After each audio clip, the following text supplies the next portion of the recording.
Sound gaming? I'm realizing one issue.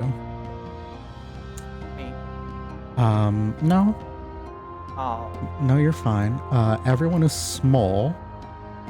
And Sophia is wrong. I predict in the Saddle Star session, you have the wrong icon again. But this you time have the wrong icon that's outdated for the old campaign. Yeah. Wow. And I predict please, it'll be outdated. Oh god! Guys! Look at my fucking screen! Help! Ah! Oh god. No, I don't think I will. Help, please. Oh god! There is no god where you're going. I'm literally in heaven! Ah! That's probably what I deserve! Do you have a high opinion of yourself? That's not what I meant. I had the audacity to walk in here, and they were like, I bet they were ready for me, and I was not. Lol, Lamau. Also, I will be eating dinner right now, so that's why I'm so quiet. I'm munching away. You're good. Fuck me, man. My armor! My sword! No! Warlock. No. Why are you outside the boundaries of the Why are you outside the boundaries of the game? Why What? Excuse me. Can you get back in here, please? Oh my.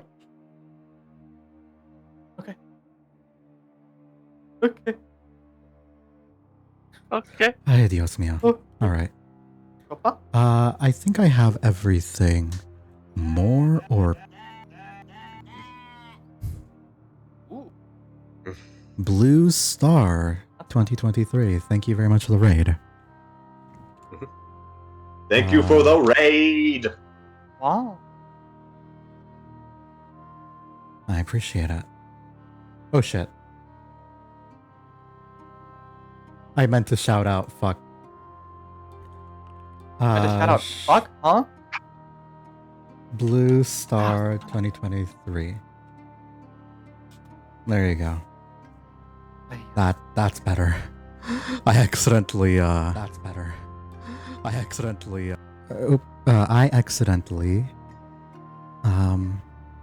only one raider, but we did enjoy D&D's with the bean cold, so make sure to roll one for us. Okay.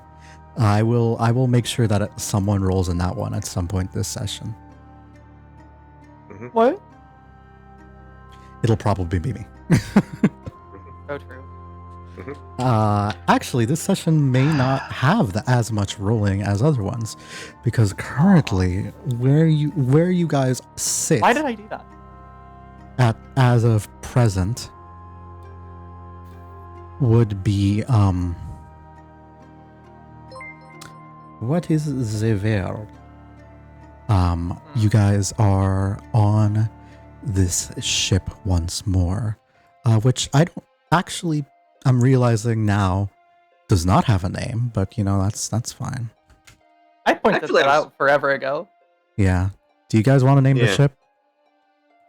Don't let us do it. No. You have to name the ship. You have to name the ship. Oop. You know how bad an idea that is to give your players the ability to name something incredibly important to the story? Mm-hmm.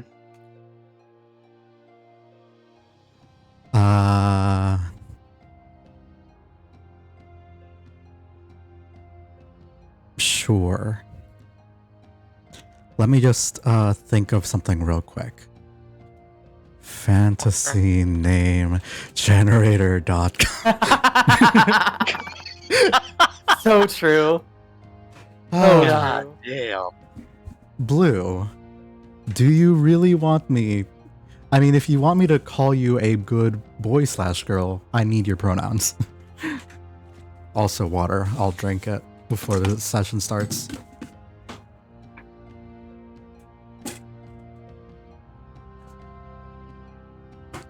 And I'm only doing these redeems because the D&D hasn't started in earnest. Because if it did, I would not humor it, and I would just keep going, and then refund you the points later. Hey, Boop, I have one thing for you. What?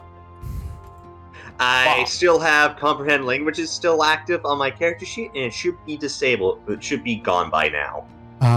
You can go to the little lightning bolt on your character sheet, which is the effects tab, and then disable effects that way. I don't know why I fully thought you were about to say you can. Go fuck yourself.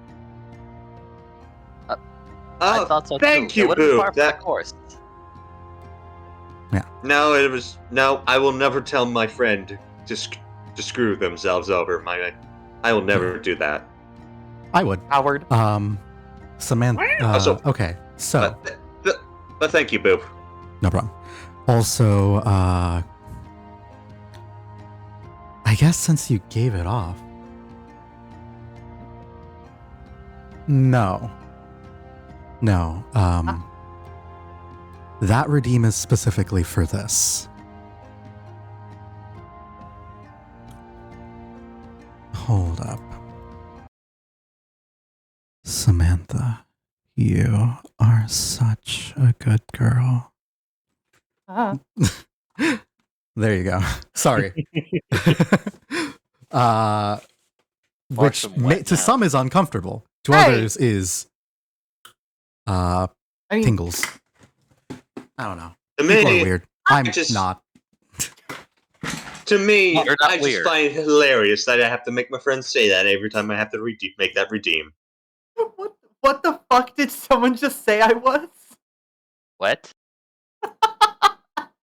That is hilarious. You know what? I'll be right back.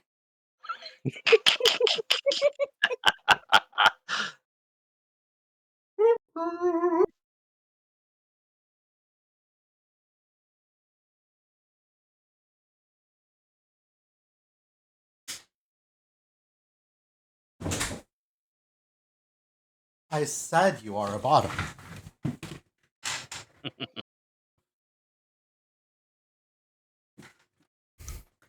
The boat is named Nobody's Business. Honestly, Yeah. Mr. Blue, I respect that name, but I don't think we're going with it.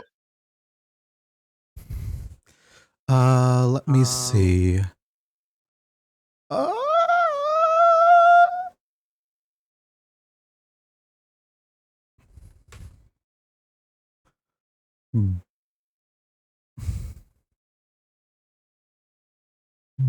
Boat. The U.S. says fuck off and mind your own shit.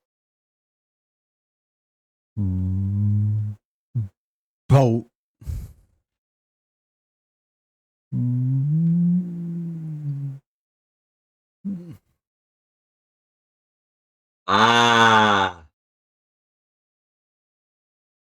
Does Samantha sound like a good name for the ships? No. I mean, a lot of captains name their ship after like the USS Lobster Fest. Lobster Feet. No, that's a Russian Badger reference. Not to mention, we may or may not get in trouble. Yeah, probably. I think legally we can't use the name Lobster Fest. Yeah. Yeah. But normally, captains name their boats after like a loved one, like their wife, daughter, girlfriend they left at home. Santa Maria. Yeah.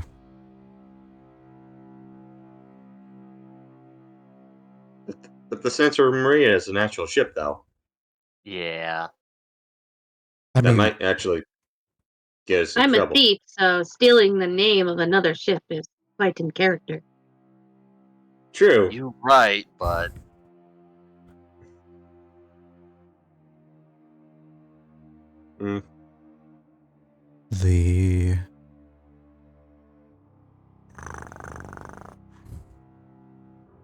Trying to think of what would make sense for the captain.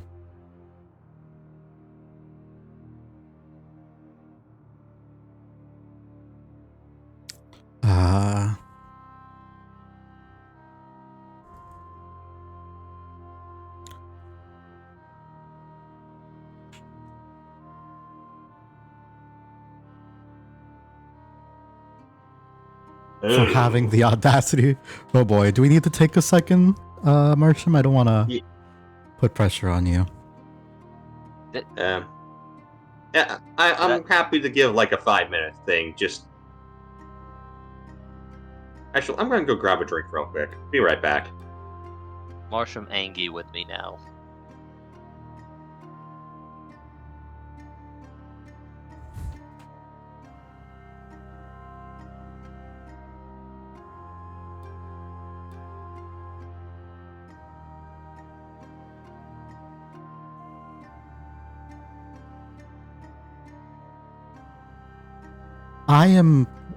I stream way more often than weekly. I stream D&D way more than weekly. Yeah. I think I'm just gonna 4 or 5 quiet. days a week now? Yeah. No, 3 now. 2 of my campaigns 3. died. Unfortunate. I'm going to call it the ship the Remembrance. Oh, I was gonna suggest this name.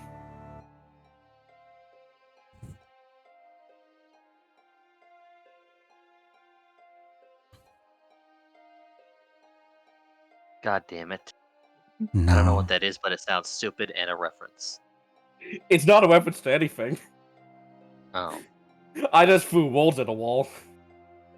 My mother told me one day you'll find.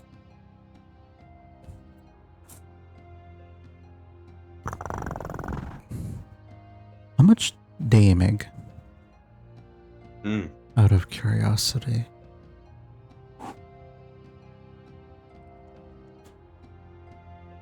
Fascinating.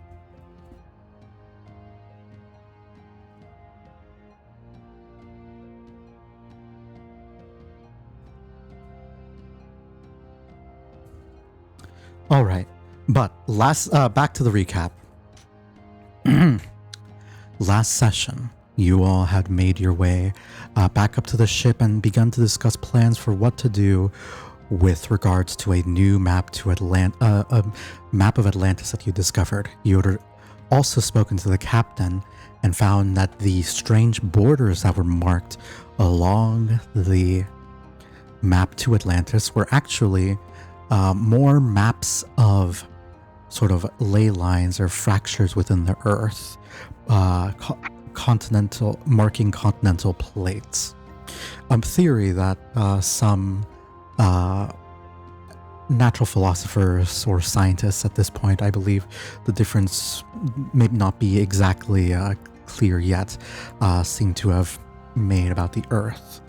But it may hold more merit if this map holds true.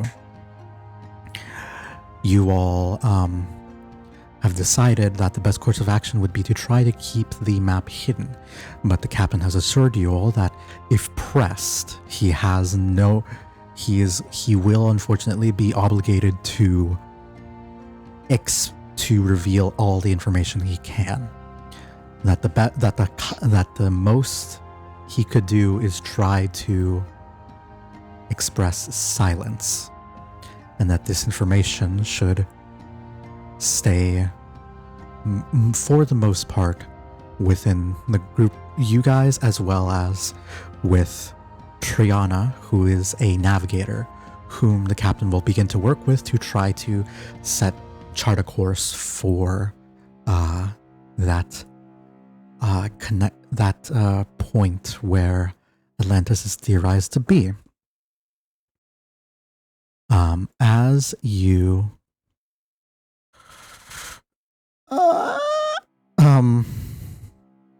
So true. as you made your way, through, you also discussed the chaos inherent in your new transformations. Will be a bit much to say, but discoveries with regards to holy shit, I cannot fucking click good. With the astral sea liquid that you have all discovered, with one of you being granted some say among a Lord of Death, which, while not inherently comforting, there is some merit to and potentially some use in that. This Lord of Death wishes to keep the natural order of things and is very lawful. However, as discussions were also brought up with Zimnis, Neanderthal's character, as you ended up finding that the entity that reached out to you, or that you landed in front of, was none other than... Excuse me, one moment. Yeah. Excuse me. Okay. So who am I supposed to be mad at?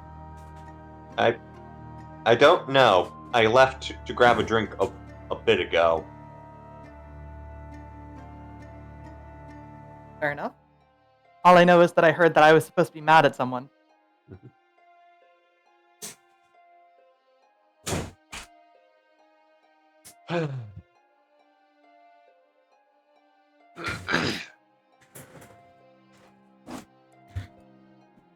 Sorry. Had to step away, family. As you saw that Zimnis had accidentally communed with a chaotic god of sacrifice, who promised great power and miracles in exchange for a price.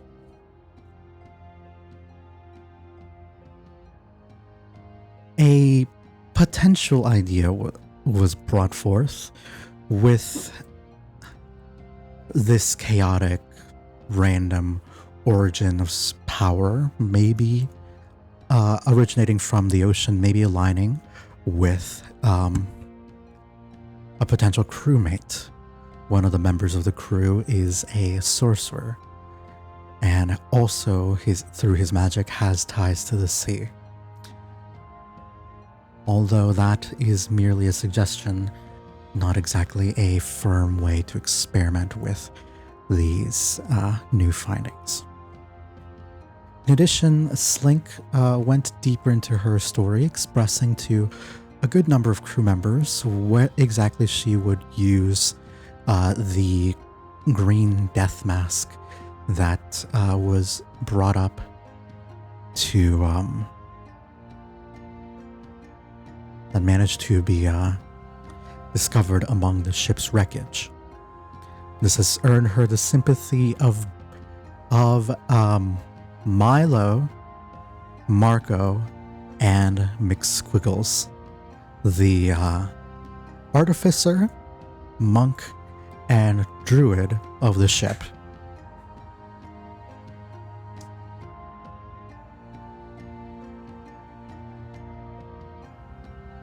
And also has gained sympathy with Russ's potato. With Russet Potato, yes. After all this was said and done and everything was unpacked, we spent the final part of the session unraveling everything that was gained from the treacherous journey into the deep. And here is where I say just how much fucking money you guys have made. With Money. some of you being here for it and others of you not. As it stands,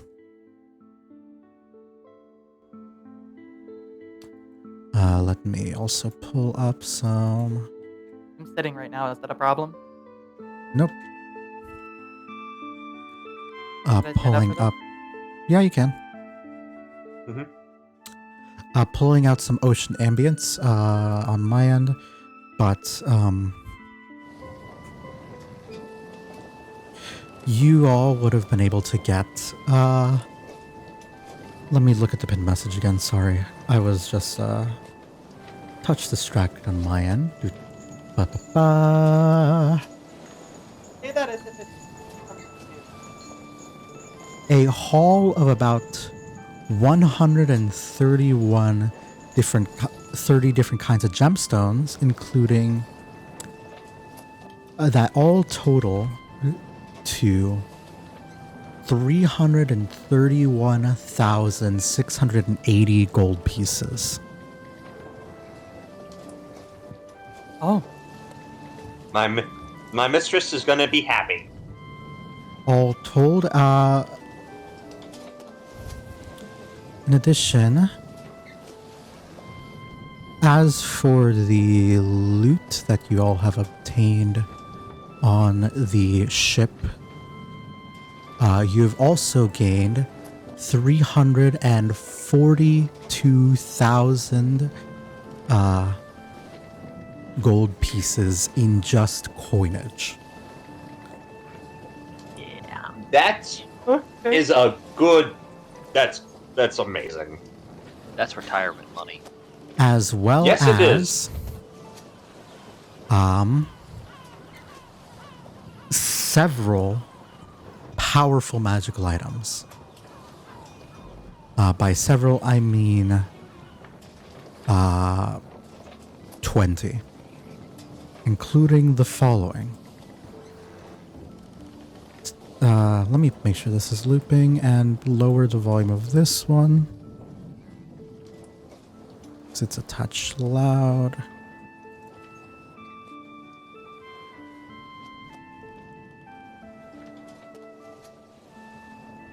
All right. But in terms of big magical items, we have, and I will explain quickly what each one of these items does here. We have 20 rounds of runic ammunition. These are bullets and are functional with Sophia's or Laura's sort of dreaded dredger, as she's calling it. Gun. Dread pistol. These make it so that if you are firing at a creature that is concentrating, they make their concentration check with disadvantage, also providing a +1 to attack and damage. Pretty solid weapon. Nice. Yes, Yeah. runic ammunition. This is going to take a bit because there's big magic items. There is not. There are quite a few big magic items. The next thing would be the Eldritch Bident, a two-pronged weapon with a connection to another plane. Grants the user a Eldritch beam attack that has a +7 that can target 1 or 2 targets.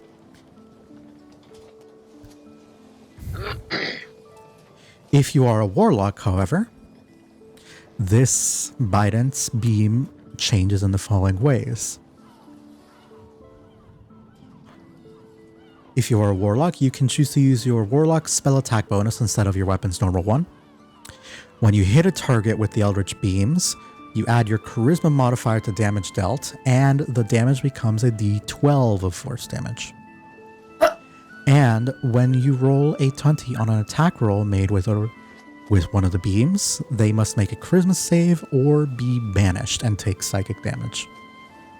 In addition, as a warlock, you can use this to use plane shift, but only transporting yourself to the plane of existence and location of your patron, where you can remain for 24 hours or until you decide to leave.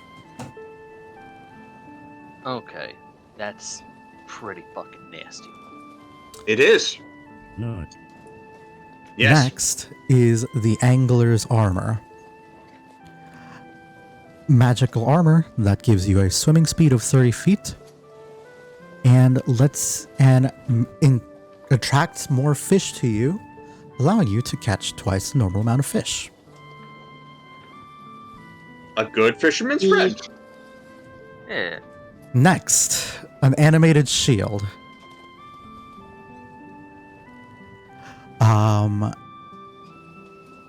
What if you are holding the shield? A bonus action will cause it to animate, allowing it to protect you while leaving your hands free. And it'll remain hovering around you for 1 minute. However, it does not protect you if you are incapacitated or die. Mm-hmm. Still fairly useful. Yeah. Next would be the Oath Bow.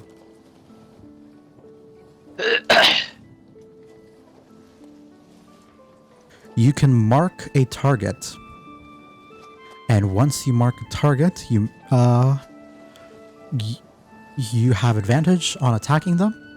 They gain no benefit from any form of cover other than total cover, and you do not have disadvantage due to long range. And if you hit your sworn enemy, the Oath Bow deals an additional 3d6 piercing damage to it. However, while your sworn enemy lives, you have disadvantage against all other. You have disadvantage on attack rolls with all other weapons.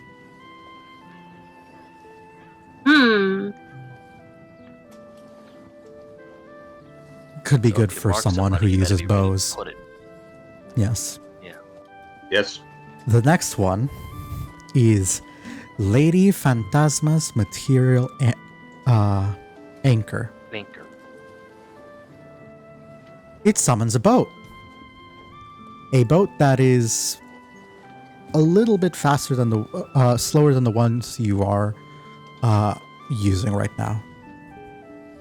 However, it summons a full long ship. It is. One moment.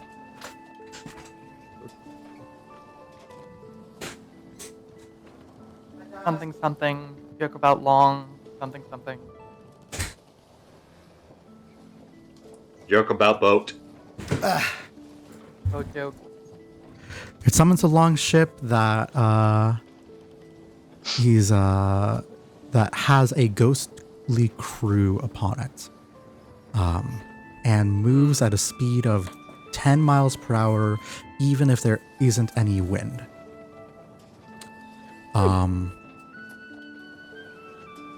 Which, it's not bad. I think I've had enough of Ghost Ship. Understandable. Oh, I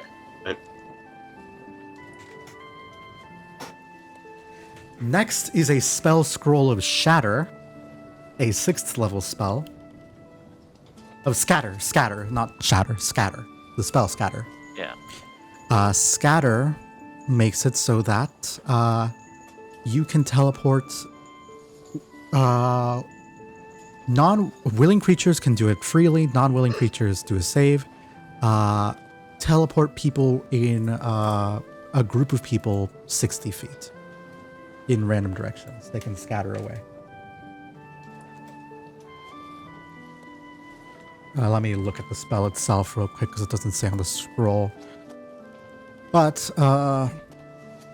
you can teleport each affected creature to a space they could see within 120 feet of you, but that space must be on the ground or the floor. Yeah. Very much an effective get the fuck away from me spell. Mm-hmm. The Visage of Delight and Disaster grants the wearer 2 additional bardic inspiration dice that are always d10s. And you can provide them as a bonus action. And depending on whether you choose to inspire or frighten, you can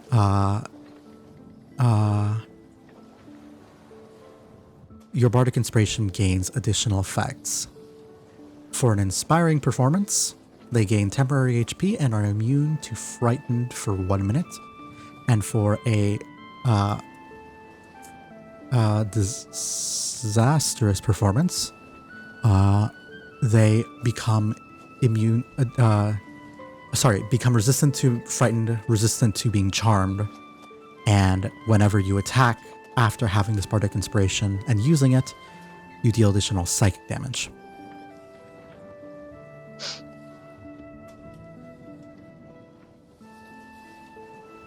Close. Next would be the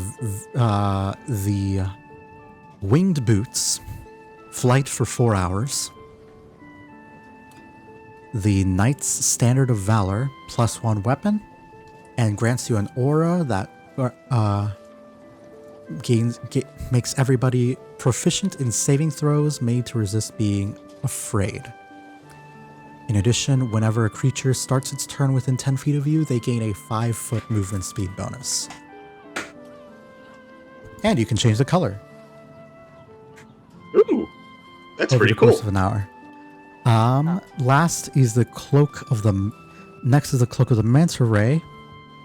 Grants you a swimming speed and a swimming speed and a underwater breathing.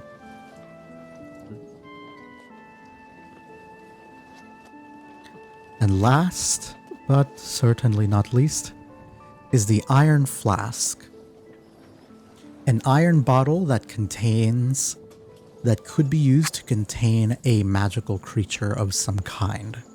Think of the thermos from Danny Phantom, but it could be used for anything.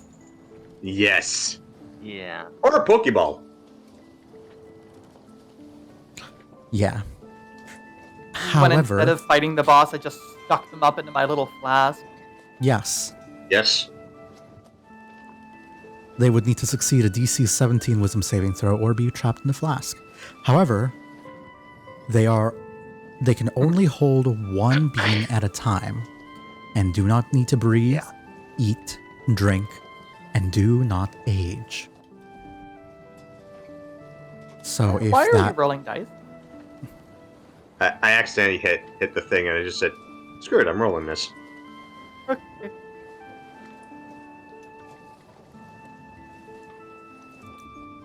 So, at this point, we have a iron flask.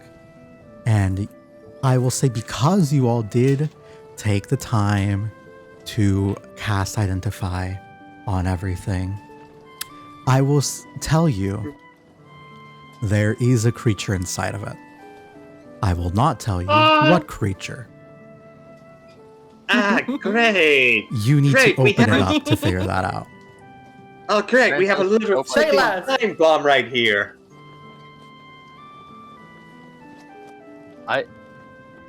Translation, nobody fuck with it. Ever. Yeah, Oh, Yeah. but come Yeah, on. I agree with Zim this year? Yeah, we're not Come touching on. that thing. Hell, let me take it. Oh, tie it around Russ's neck. But Green, come on. I don't know if that is that wise. Is No. that wise? No. For Russ? Yes, Russ won't be able to open it. He's a pig. You know how easy it would be for someone to take it from him? Russ is very terrifying. Yes, Russ has been very terrifying, letting everybody pet him. Well, he is a therapy pig in particular. But if I tell him don't let anyone take it, no one's gonna take it from him. Fair enough. So Okay. do we know that something is in that flask? Like, We have know we Yes. tested? So we 100% know. They cast, because like over the course of the end of the session when we were deciding the loot and like I was rolling on the loot table to decide what the rewards for everything was. It was I didn't say at the time, but because you cast Identify does tell you if something is inside of it, but not what is inside of it. So we know it's in there, but not something's what. in there, but you don't know what. similar to Boulder's Gate. It's pretty much the same item. Like you know Yes. something's in there, but you don't know what, and it's a gamble when you open it. Got it. Yes.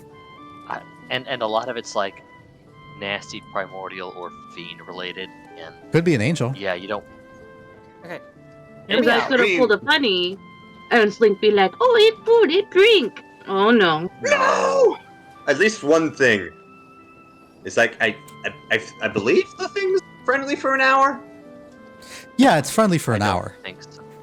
I Okay. think so, Can you- actually. Can you put Yeah. it back in the flask during that time? Yes, I think so. If we know the command for it. And Uh-oh. Snake Don't know the make command. friend. We don't know the command. No. We don't know the command. That's the thing, though. We don't know the command, and that's a gamble we have to make. Huh? No, we don't. We could just leave it in there and not have to gamble figuring out what the safe word is. Yes, it's like I'm either giving this thing the Iron Flask to Rusk or the Captain. Honestly, either two will work. Do you trust the pig or the ship captain more? Honestly, it's an even split. That says a Ship lot about captain. either the pig or the cat, or a very little about the captain. Honestly, Or- it's actually Izzy herself is like holds high respect for the Captain, but also high respect to Russ because Russ knows a lot of her secrets. Yeah. At The same- shit that pig would say if they could talk. Yes. Yeah. So we're giving it to the captain. Jeez. Yeah, probably for the best. Okay. Anyway, I'm probably gonna keep a hold of the Eldritch Bryant just so that our other warlock friend's not gonna use it. I'm gonna. Zim is gonna grab some people's attentions since that was our next thing on the list. I'm going to put everything in the remembrances inventory in the cargo bay. Yippee. Okay. Thank you. Thank and you. you guys can enter in and take it at your leisure. Anyway, Two angler's there? armor, you say? Izzy's gonna take the Eldritch Bryant just so she knows that she has it, just so Alan doesn't take it. Right. Wait. Hear me out. Nope. Hear me out. Hear me out. I should have it.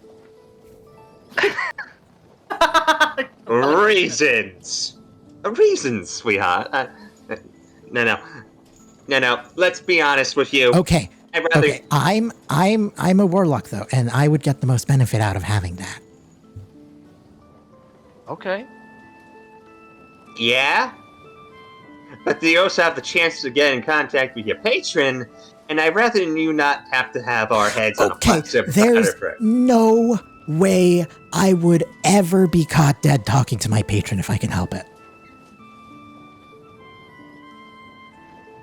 Zim Who's will your say, patron? Zim will say, if it's of any consolation, darling, it's only if he commands it.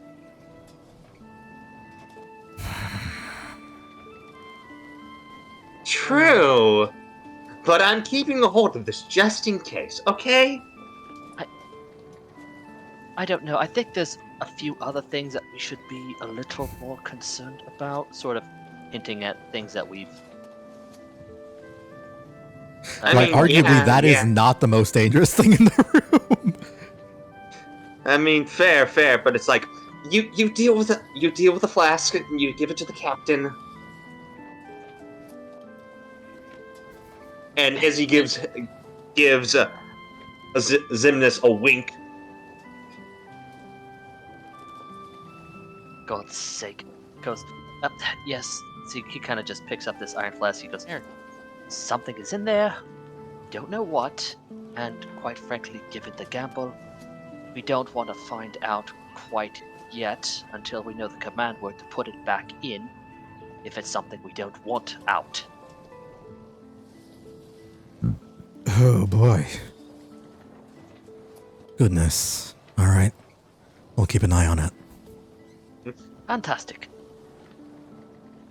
Going back over here goes, As For everybody the else, purposes of simplicity's sake, I will still keep it in the cargo of the Remembrance, just so that you guys Sure. can yeah, use fair. that as your party inventory of sorts.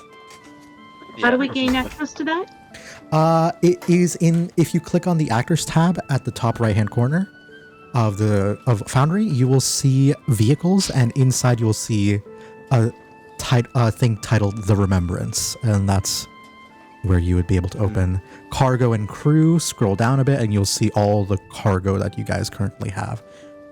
I'm gonna be Is honest. that to the left or to the right? What do you mean? I'm so confused on what you mean by actors tab. Actors tab, top right-hand corner. It looked like a little dude, a little guy. Ah, there it is. I see it. Yeah. And go to vehicles. Oh, dang! My actual tentacle of the deep is in the thing, like the one I made the art for. Cool. Yeah. Yeah. I'm gonna be honest. This Visage of Delight and Disaster, I don't think I should have it. Why not? Well, because specifically, these Bardic Inspiration dice, Uh-huh. they just exist. Like, this doesn't buff my existing Bardic Inspiration. This is just giving somebody else Bardic Inspiration. Mm-hmm. What's the Granted, it requires a Charisma of 17 or higher, so I think out of all of us, only I could attune to it. Unless somebody's got 17. But I believe I have 18 for my charisma. so you could take it in theory and get I have 17 for my charisma. I can Sweet. take it. Alan will So- say, I could take it. I could wear it. I I roll an Got it. insight on him right now. That personally, Oh. I'd be fine with him taking. There's no way he can hurt somebody with this. Is he trying to sell it for I crack? rolled a nat 1. I roll a nat 1. Oh, I'm not Is he rolling. compli- I'm not is he rolling any completely- insight for this. I'm not rolling any insight for this. He says he wants it. I'm giving it to him. God. It's- All right. yeah. Can I describe my actual viewpoint of what when Alan says I can have it? Sure. Yeah. Okay, Izzy takes one solid good look at the man, and this. Is he a Dragonborn or a Lizardfolk? I forget. He is another kobold. Oh, he's a kobold. Oh, Kobold. Okay. Yes. He, okay, so kobold. okay, I take a look at this kobold fellow, and I just, out of the sheer, whatever god or whatever thing is going through Izzy's head right now, and says, "Sure," and just completely Sweet. trusts him. Yeah. hell yeah. And Yes, hand it we go. over. Seb's gonna go. Evan, Ali, I need you to have a word with both Green and Mick. They have something for you to have a look at. Milo, I need your assistance with holding his hand up, showing the insignia, something in particular. What am I doing? Wait. So you were reaching out to Milo and Evan, the Bunny brothers. So Yes, and Ali. Yes. and Ali. Ooh, you bringing Ali's like, huh? What do you need me for? I'm not sure, I guess. Just you will understand the moment that Ezzy and Izzy, Ezzy or Izzy? Izzy. Honestly, at this Izzy. point, either or works. I'm sorry. It's so Yeah, good. discuss- It has an Yeah. E at the bottom. I don't know what to tell. Okay. Yeah. Anyway, Uh-huh. he goes. If you just have a if Ali, if you and Evan would have a word with Mick and Izzy, they will fill you in. Milo, I need your assistance with this in particular, showing the conjuration insignia on the back of his hand. Milo, take. What? Wow. Oh, that's a new one. All right, I'll take a look at it. Hey, bruv. Yeah, I'm on it. I'm on my way. And Evan will go over. Oh, that's the wrong fucker. Okay. Hold up. will you guys be like, and you guys will be free to do what you will at this point. As I think for the first time in this campaign, you guys have like a moment of downtime here. Just chill. Yeah. Yeah. So wait, Anyway. what am I filling? What am I filling these guys in on? Pretty much Mick and Izzy were to fill Evan and Ali in on the astral brine bottles. Oh, we got copies. That is the lower deck of the ship if you wish to use it. Ah, excellent. Nice boat. Anyway, I want to make sure Ali's on top of the ship, because if anything goes wrong, it'll be in a nice open area that won't destroy the ship's hull. That's probably the wisest decision. All right. Whatever you say. I've no issue with anything. Okay. But yes, this is the lower deck of the ship. This is the very top of the ship, and obviously that's the main deck up above. Neato. Most of the loot is going to be in this like center hold at the bottom, but you are all free to do whatever you will. The others sort of go about their days as well. Green, you are taking the Eldritch Bident, yes? Yes, I am. All right. Is it already in your inventory, or do you need me to add it? You have to add it in my inventory. Okay, cool. Note for yourself though, if you get close to like an item pile here on the ground and double click it, you can put it in your inventory Oh, cool! and pick it up That's yourself. pretty neat. Oh, Yeah. cool! Thank you, Yeah. Boop. That helps me out a lot. Yeah. Which is why like Anyway, That's why Izzy's using it as a walking stick. yeah, it kind of just looks like a normal spear. But as you grab hold of it, you'll see that it sort of morphs into something else. And it takes a form more fitting of your patron.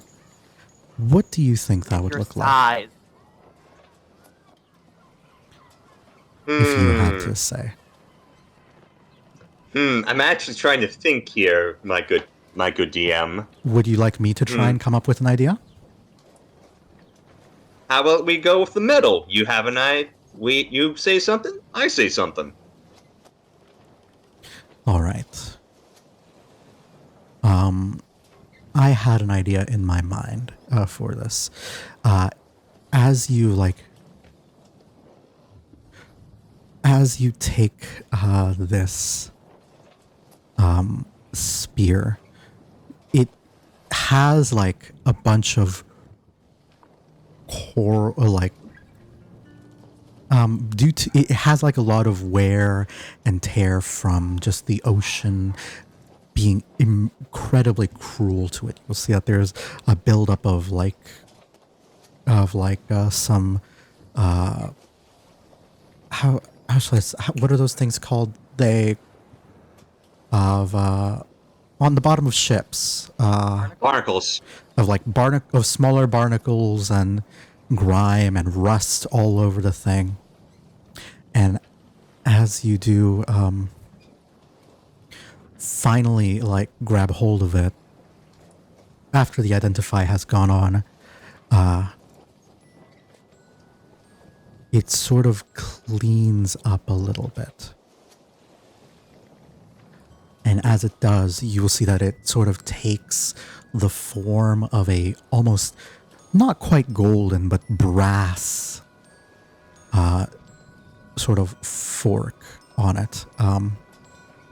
Almost is reminiscent of a musical instrument, of a tuning fork that you would see someone use to match pitch, or like as a percussive instrument.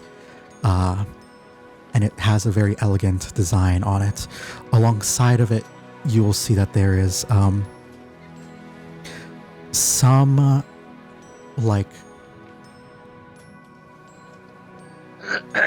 etchings that appear along this brass spear that seem reminiscent of waves and jellyfish, I believe, was the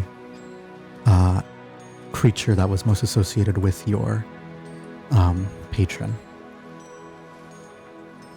Okay. And I would like to add. Mhm. I would like to add to as the thing shapes into a more finer form, it gets slightly draped in a few ribbons of royal purple yeah, that surround it and make a small wrap around the handle of the blankets. yeah. Is it purple seaweed? Yes, exactly. Yeah. It would look a little bit, the base form would look a little bit like this, but of course, the etchings of it all would look a little different. And just to show chat what I mean, the spear would, in her hands, look like this.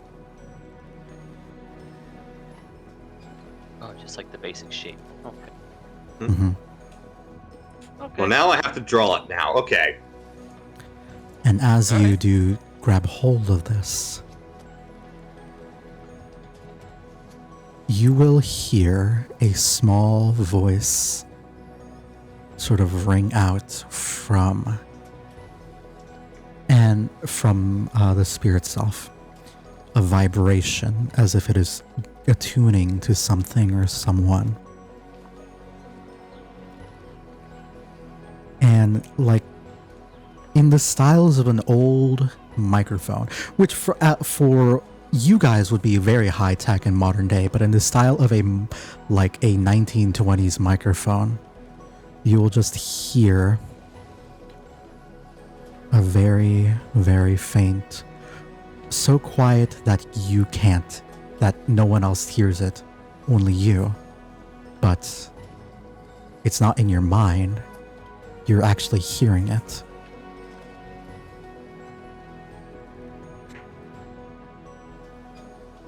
Hello?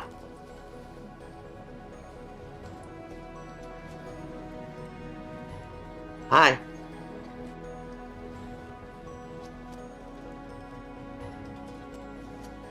Missy. Nice to. And I think Hey, that Miss is Star. as that happens, when you get that like happy confirmation of who you are, that is when the purple sort of strands and ribbons emerge from the spear and dress it and almost wrap around you for a moment as if to offer a hug. But then the spear grows silent once more and you are once again just holding a magical item. To everyone else, what you'll just see is this like gradual transformation over the course of a couple of seconds as he slowly like steps away from the group. 5 feet, but Yeah. to Ezzy, you hear someone very close to you.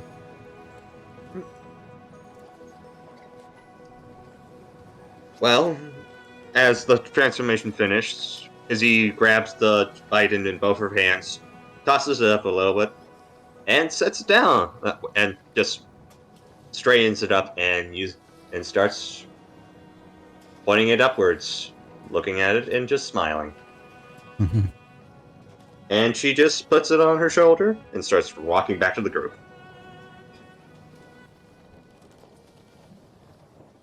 Yeah, you do that. All right.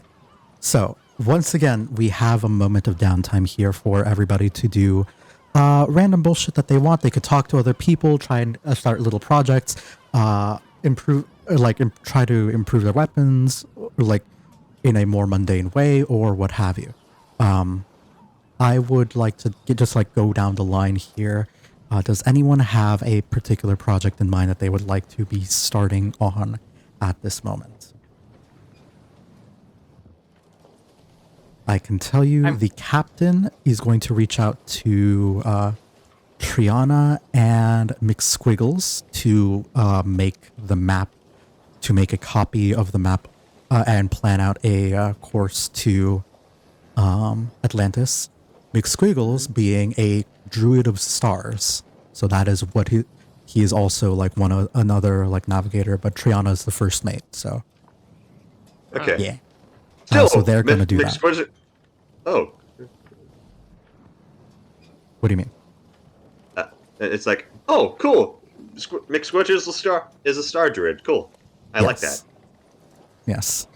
He's level 2, so he doesn't have his subclass abilities yet, but that is the trajectory for him. Nice.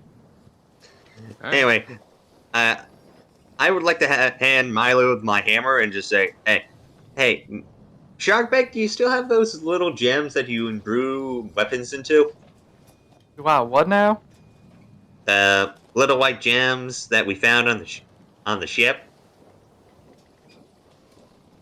Listen, we've been going through so many of these things. You're gonna need to be a little more specific than white gems. All right.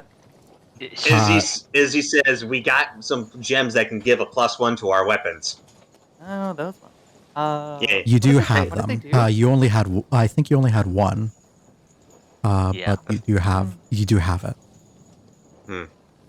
I feel like embedding an object into our weapon is kind of the opposite of what we were sent here to do. Right. It's like, I feel like that might be like attuning to items by themselves. I think is fine because you can always unattune. But like if you take one of these things and permanently bind it to a personal item, I feel like that's kind of gonna make somebody mad. Right. Let's. Yeah, What could go wrong? yes, yeah. I But- feel like there's a thing that that I don't know, somebody in the party might have done that sounds very similar to that might have gotten them into this situation in the first place. Izzy's like, yeah. Izzy links to Milo. Make sure no one puts any of those gems in their weapons. God. You know, you say that, but it almost sounded like you wanted me to put a gem inside your hammer. No, not really. No, I just kind of wanted to let you know about we got one of those gems. Right. Okay. I'll be sure not to use magical artifacts to improve the effectiveness of our weapons. Right. I mean, if we get one in the future and we can / buy it, sure, you can do that, but not at this time. It just seems like kind of a permanent thing, and we're supposed to bring them back. Yeah. Got it. Well, I won't be doing that. Evan shouldn't be doing that either. I'm not gonna do it. Mm-hmm. So, we're all good then. Yeah? Yeah. What do you need from me? Really though, what's the sort of plan for off time at the moment here?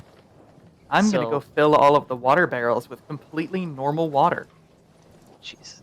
I was asking Evan and Ali to go with Izzy, so they can be filled in on the astral sea brine things. Since they're the one that has that, and I got Milo trying to help me out with my freaking hand thing, since I've been trying forever and a day to get that taken care of. Mm-hmm. Got it. Okay, so we have the Artificer, the Forge Cleric, and the Storm Sorcerer going with Green here. Milo is going with the two of you are probably going to go to his workshop there. You are going probably downstairs to do actual work. Martian. Like, that's actually probably your job here on the ship too, to make sure that there's water for everyone. I'm filling some barrels with completely normal, completely drinkable water. Mm-hmm. I know you're saying that as if it's a funny thing, but that's actually incredibly useful to people on ships. People die without water. Yeah, honestly, I like to think Shark Cake and Izzy kind of switch off for that. Yeah. Yeah. There is Right. absolutely no reason anybody should be suspicious or suspect that I would be putting anything other than water in these barrels. I mean, Understood. we've got a lot of wine. So, Yeah. Where the hell are you putting the wine? That's a good question. in the I captain's believe- quarters. I believe the wine was actually delivered directly to the captain's quarters because they Yeah, didn't it was. trust Yeah. Ah, anyone else with it because, quote, I don't trust Ali or Alan with this potential of unlimited alcohol. Yeah, they said Well, we of could course- pop it. We could pop it open as a celebration either when we were done with the job or when we got back. yeah. Either way, we don't want the drunk or the tweak to figure out we got booze. Mm-hmm. God damn. God, All right. No. Damn. Okay. Am I wrong? Holy shit. No, you're not Yeah, wrong. you're not- All right. All right. I'm going to move these two according to you. You would probably be below decks doing work. Sophia and Jess, any plans for you two at the moment? Well, Lala is going to go over to Slink and offer them that coat they found in the ship, the captain spied. Wait, what is it? Ooh, coat? right. That was the other thing I had to get identified. Wait, like we don't know what all it does. Well, you Yeah. would have presumably identified it in this moment, so I'll just put it in the chat Oh. here.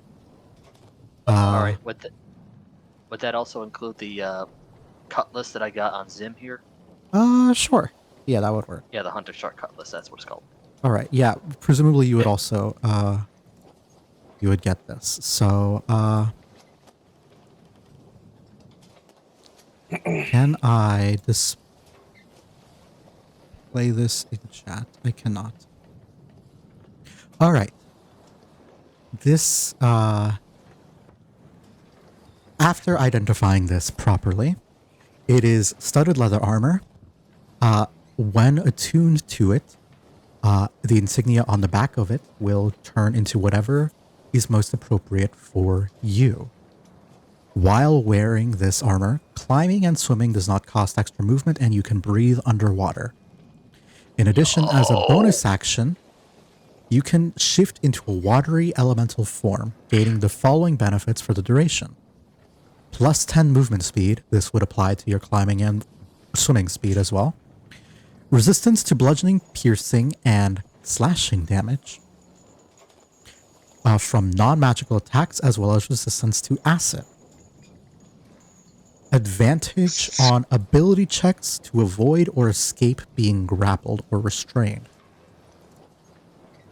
And while you are underwater, perception checks made to see you are at disadvantage. This form lasts as long as you can concentrate, as if you were concentrating on a spell, and lasts for 1 minute. This effect can only be used once per day. Okay. Dang. Jess, so- Jess just made off. Slink. Yeah. Slink is gonna be slippery as F. Yes. Assuming Jess, you can go up to the captain's thing with your character and double click it and pick it up as well. Wait, I see the item right on deck. Do I have to go to the captain's quarters? Oh no, it's just double click the captain's pride, the item. That's what it's called. And then you can And then take. yes. Indeed. That way it is just Yoink. gets yoinked into your inventory. And I don't have to do anything. Ooh, it's nice. It's very nice. High quality. I thought it would Fancy. roll best for you. Thank you. Things feel special. With Yeah. that, Slink's AC goes up by 1 and also gets now they have like a literal slippery water form. Mhm. Slink looks like blue like the water, and now freaking exactly looks like water sometimes. That's crazy. Yeah. Question, Slink. What do you think the Yes. insignia on the back would turn into once you I'm- put this on? Literally. Oh my taking out gosh. my- I want to say that it maybe looks like a dragon, just because kobolds like worship dragons, and she almost like worships her master in a sense. So I think it looked like a really cool like insignia of like a flying dragon, almost like a symbol of like hope and freedom. Yeah. I was literally just about to hit enter on that message when you asked about it. Mm-hmm. On what message? Oh, I didn't. In Down and Drown. Oh, yeah. I sent a message in Down and Drown. Literally, as someone asked, what do you think the insignia would look like? I was typing what I thought it might look like. Yeah, you're right. I Yeah. see. Uh, Okay. But I have also posted in chat. You can look through specifically the flavor text as well as the ability of the Captain's Pride as well. Yep. Next, since we're going about since we are going about identifying things, the Hunter Shark Cutlass. Hold up 1 second. Holding on. Hunter Shark Cutlass. I thought it was actually in your inventory. It is, but it wasn't identified. Should have Like been. it's just a scimitar right now. Edit. Yeah, it's in my weapons. Okay. Well, I'll quickly pull it up here. When did this thing exist? When we took it off the No. skeletal remains. I see that. I'm simply looking for what year it got released so I can find it easier. Oh, I'm sorry.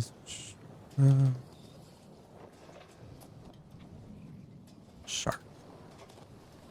Hunter Shark Cutlass was made in May of 23. So let me just go through my compendium packs real quick. So, quick It'll be- question. No one's going to take the runic combination, so I can take that, right? Not really, no. It'll be really useful for you. You, The what? The runic combination. oh, the runic ammunition. Yeah, because you got the guns, right? Yes. And the bullets. I got no use for it. Oh, March. Yeah. March, not May. I misread it. I'm I ooped. don't think anybody else got use for it. So Hunter Shark Cutlass does the following. Create a new pile. Sorry, I had to go swap the filter on my sink because it tasted like metal. Ah, Entirely fair. that sucks. It is a... There you go. yes, Is it in your inventory? I think I took it. I'm pretty sure I took it. Filled an entire cup with water All just right. to find out that the whole Hold thing up. tastes like blood. It bugged. Hold up 1 second. Let me delete the Okay. previous one. It's because it had the same name as the previous one. It Oh, assumed it. Now try it. Trying. Yoink. There you go. All right. Carved from the tooth of a giant shark, this thing is a +2 weapon. If the target is missing any hit points, it deals an additional 1d6 slashing damage. And you have advantage to track any creature that you have attacked with the sword within the last hour. In addition, while this sword is on your person, you gain a swim speed equal to your walking speed, can breathe underwater, and sharks are indifferent to you and will not attack you unless you threaten them. Okay. You don't benefit from all of that, but a +2 weapon that deals an extra d6 of slashing damage, not bad. Is helpful. Hmm. That's really fucking good. Yeah. Especially when I get extra attack at 6th level.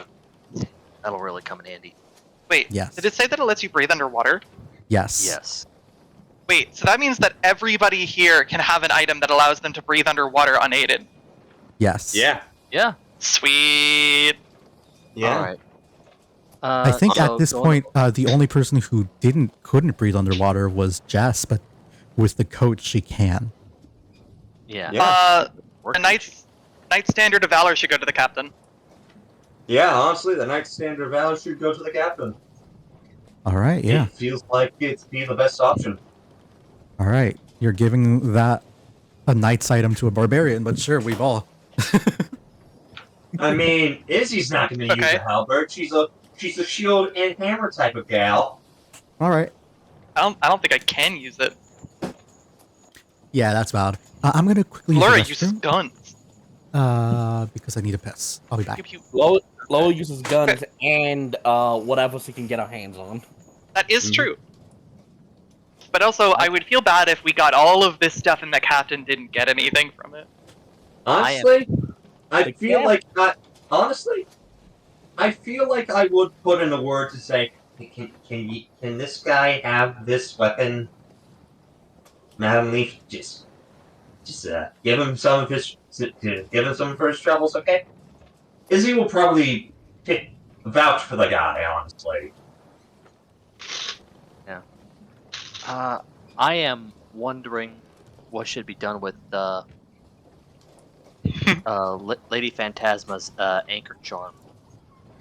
I feel like we just keep it in reserve. It's like a lifeboat Wait. at this point, right? It is a Yeah, lifeboat. it'll be. Yeah, honestly, that'll be a reserve just in case if anything hits when shit hits the fan. Yeah. Fair enough. I feel like we keep that somewhere like strapped down tight on deck, so if anything starts happening, it's on the top of the ship, so we can just grab it, throw it, and it just works. Yeet. Well, actually, how long does it take to work? 1 minute. 1 minute. 1 minute? Uh-oh. Well, 1 minute. You can swim in the ocean for a minute and survive while you're trying to do it. It'll just require a concentration check to I mean- maintain. as long as nobody's trying to eat our ass in the meantime. But yeah, Yeah. I'd rather have a chance at living than not. Yeah. Alright. I mean, there are people who can hold their breath underwater for a minute. So just like hold on to it. And also like considering how many of the fact that everyone in the party can breathe underwater at this point, we're Gucci on that part. But we have 3 people deciding what they're going to do at the moment. Slink and Laura, what would you guys like to do? I would think Slink would be curious about all the items, like pulling out the boots and like playing with like the little feathers on them. Like, what the heck? Thinking that there may be magic in them. That might help. You don't know. I He's just think browsing through them. I think as you're doing that, you'll just like see like Marco and Alan like, Hey. Want to no. look through some of the stuff? I'm kind of curious too. Yeah, come on, let's go. I want to see some of this shit. He has wings, but it's not chicken. No, they're not. Okay, all right, look. The captain's busy with something, and everyone else is busy too. So we have maybe like 30 minutes to an hour to just mess around with everything and find out how it works. Ooh. Yes. Hell yeah. She's gonna take the All right. boots and she's gonna start putting them on her feet. All right. I'm going to say that you guys will probably be like in the lower hold as well, just like experimenting with everything. She like grabs like a hand, like an armful of whatever she can grab, looks around, and then scuttles down. Yeah. Isn't that where I am right now? Yeah, you're in a Yeah. lower hold as well, but you're actually doing work. I mean, she's not trying to be sneaky about it. She's not trying to steal it. And most of the She's stuff just was excited. just in the lower hold as well, just because that's where you would there you keep go. stuff. True. Very And true. Laura, is there anything you would be doing as well? Well, I do have one question to see if I can even do it. Do we have any raw materials on the ship in terms of like metal and whatnot? I think you would definitely have some ship parts, some like wood and metal, mostly to maintain the ship down below deck as well. But most of that would be for how does one say, reserve materials for the ship. You can use it. You absolutely can. I was just wanting to use my smith tools to try to improve on my scimitar. Yeah, Or of the course. hunting rifle. One of the two. Either the scimitar or the hunting rifle. You can absolutely do that. All right. So I'm going to probably say start with I'll roll, I I'll roll vote a for die Zim to this. Oh, okay. We'll start with Zim then. Okay. Zim, you're working with Milo, and he's like, all right, so what exactly have we got here? Well, that's the thing. I'm only, well, even half aware wouldn't even would be technically lying. You see, while I was down there, there was something, and I have my other, and I have Izzy talking with your brother and Ali about this. There was a pool of brine, and in that brine, I tried to identify it, getting this, and I could not for the life of me get a beat on exactly what it was. It was everything, every school of magic at once. When I tried to speak to it, it came out in different tongues, insinuating that this thing it was multi-dimensional, and I ended up with this. I know that Mick was in there for not sure how long, but he hasn't said much about his personal experience, other than the fact he's lucky he's not dead from brine. All right. Nick sneezes below deck. Okay. That's odd. Oh, he kind of pulls out his obsidian dagger. He goes, "Oh, trust me, it's not the only thing." As he puts that in there. Be careful with the blade. Right. So, some form of otherworldly fluid, and now your hand is marked. Yes. Conjuration. How do I know that? I mean, there's an insignia for each thing of magic in there. No, the insignia that's specifically on your hand was conjuration. Yes, I think you showed us the different insignias, and I was able to at least, I think, through an Arcana check, say that it is conjuration, but not to what degree. Yeah.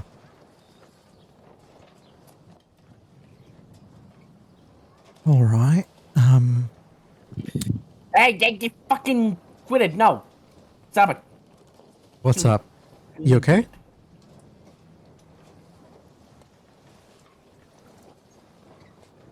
You okay, Sophie? Oh yeah, I'm fine. You weren't muted. Huh? You gotta see. No, I wasn't. You were not. No. Oh, I was doing a thing in a game. Okay, Yeah, sorry about that. you're good. I had forgotten I changed my push attack key. Good.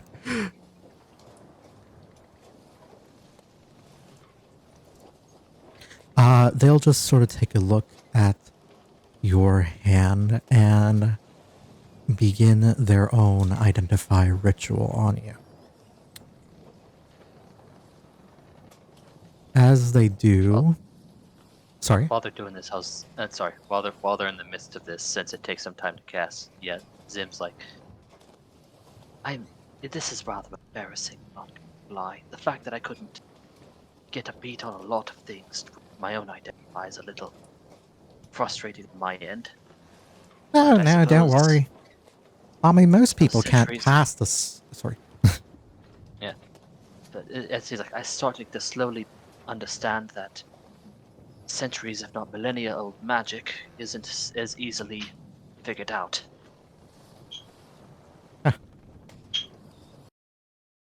Well, if it was easy to figure out magic, we wouldn't have wizards like yourself. As he's sort of like Fair pulling enough. out a little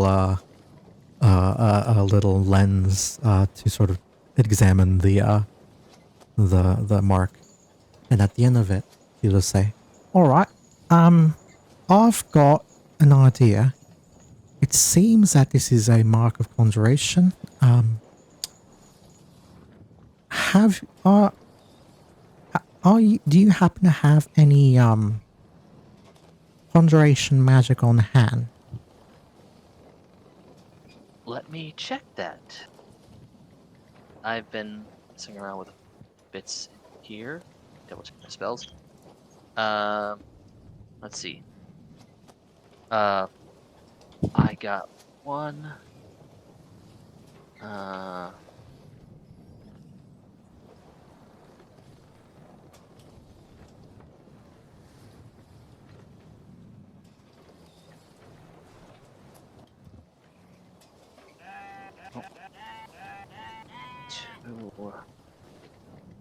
Two. I have two. I have Fog Cloud and Misty Step.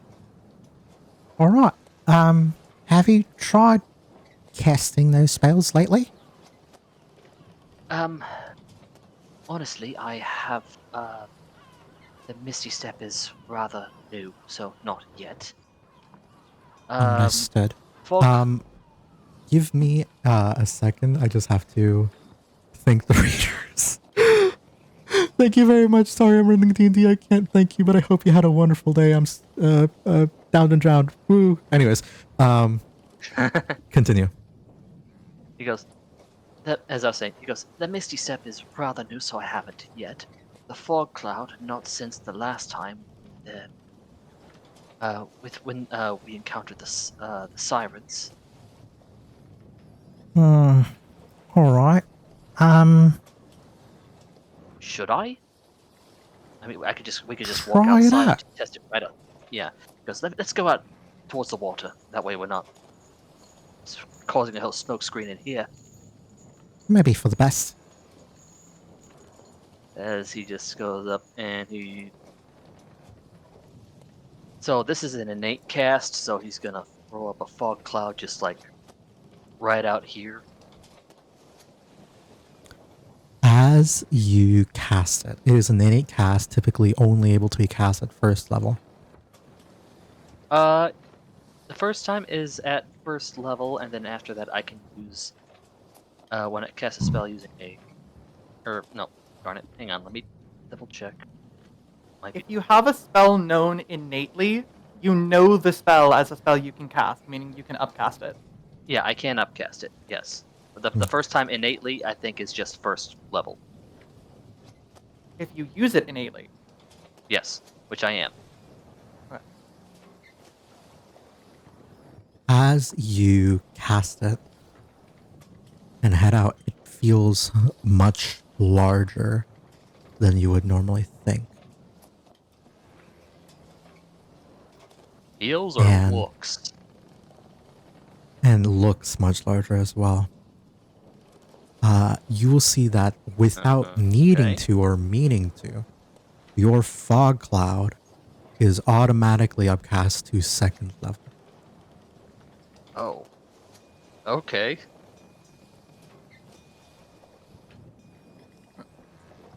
And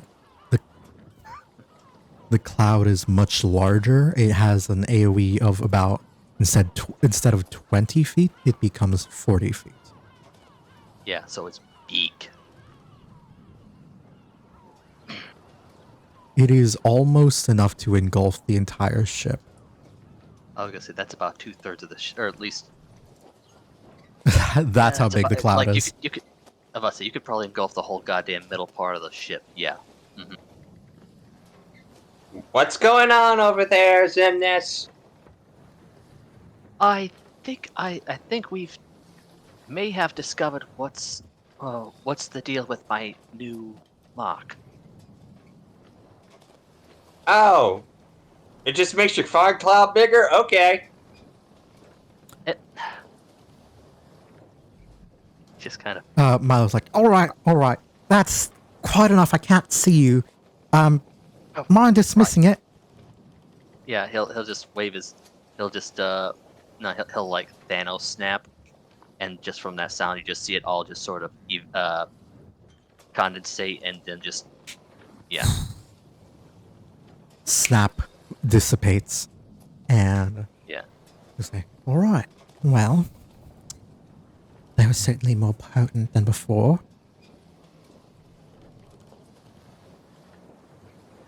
Would you mind, I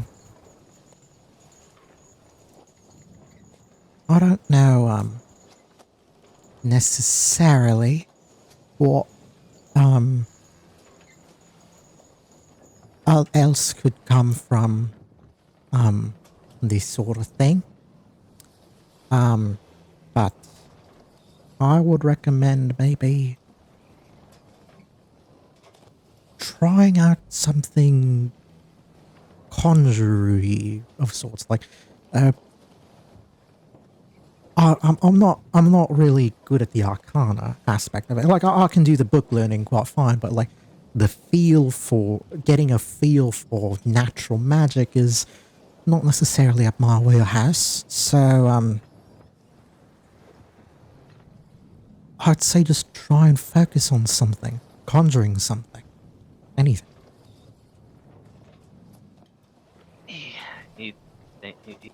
Zimn thinks about it, just like, so Milo's just asking me to try to make something appear. Yeah. Give me an Okay. arcana check as you do this. Or actually, no. Give me give me an intelligence. I guess it's the same, so it would be arcana, yeah. I was about to say intelligence save, but arcana is but you have proficiency in arcana because of course you do. So it's the same thing of anyway. course I do. All right. Again, can I make a funny suggestion? Shoot. Can you try to summon one of the party members? I don't know if that would work like that. Try it. I just Try. want you to try. Summon Slink. I don't care if it works or not. I just want you to try and see what happens. Oh God. Okay, I'll tell you what. We'll make this interesting. All right, I got a better idea. What's the other kobold's name? Alan. Alan. Okay. Yes. Oh my god. Now, keep in mind, they are in the middle Of fucking rummaging around through with things. dangerous magical items. So Uh-huh. Oh my god, I am so excited. Yes. let's see if this works. Give me an arcana check. Fuck me. It's probably just like summoning minor creatures from a different dimension, but like the idea that you can just be like, you know what? I need this person's help now. Ella You pops up. Hey, the fuck are you doing? Nothing. you like focus on trying to conjure something small. Mhm. And as you do, with a 9, not very successful, but not a nat 1. By the skin of your teeth, not a nat 1. Yeah. You will summon something here. And if you would kindly look at your spellbook, you will Looking. see something new. God.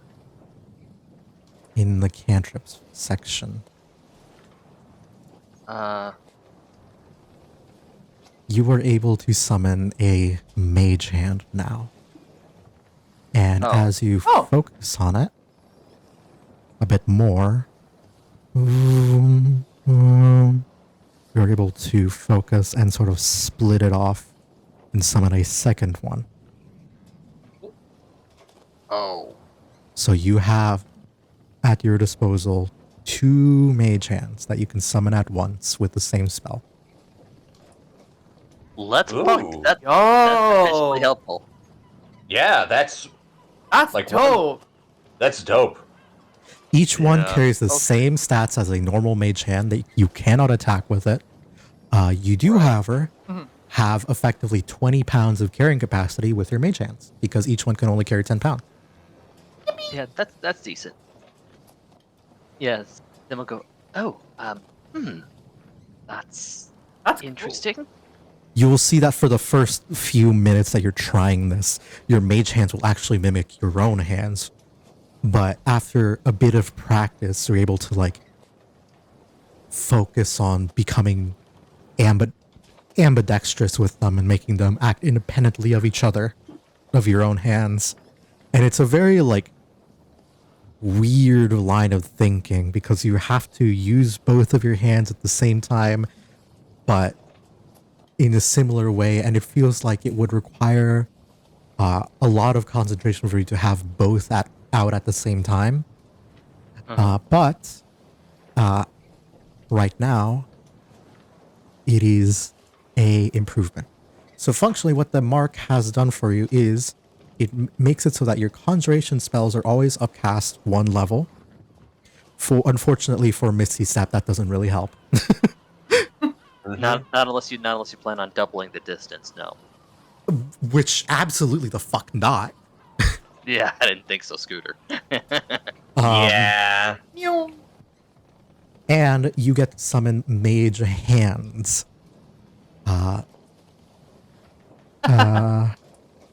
I will edit the sheet accordingly.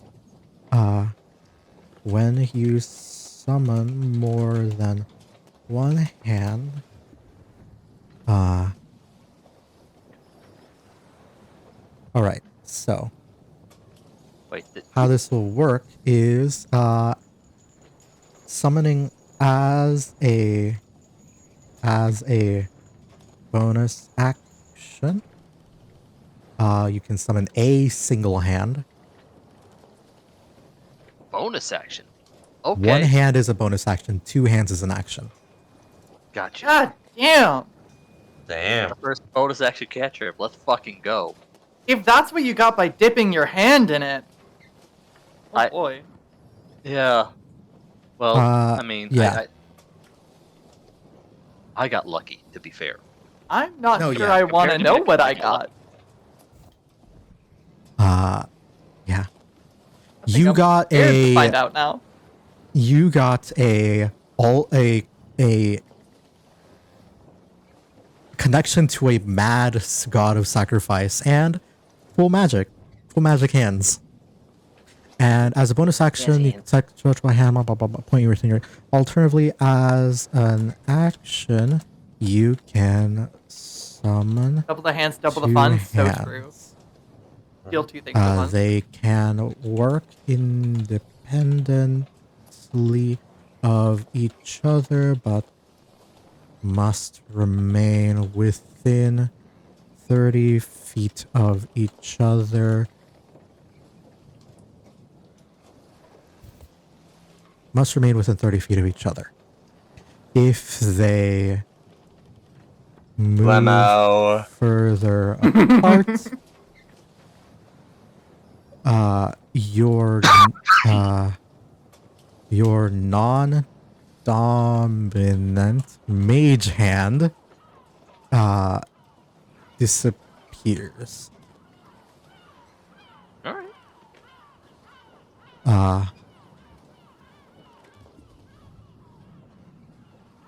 Otherwise, the second hand must adhere to the same restrictions as as a normal mage hand.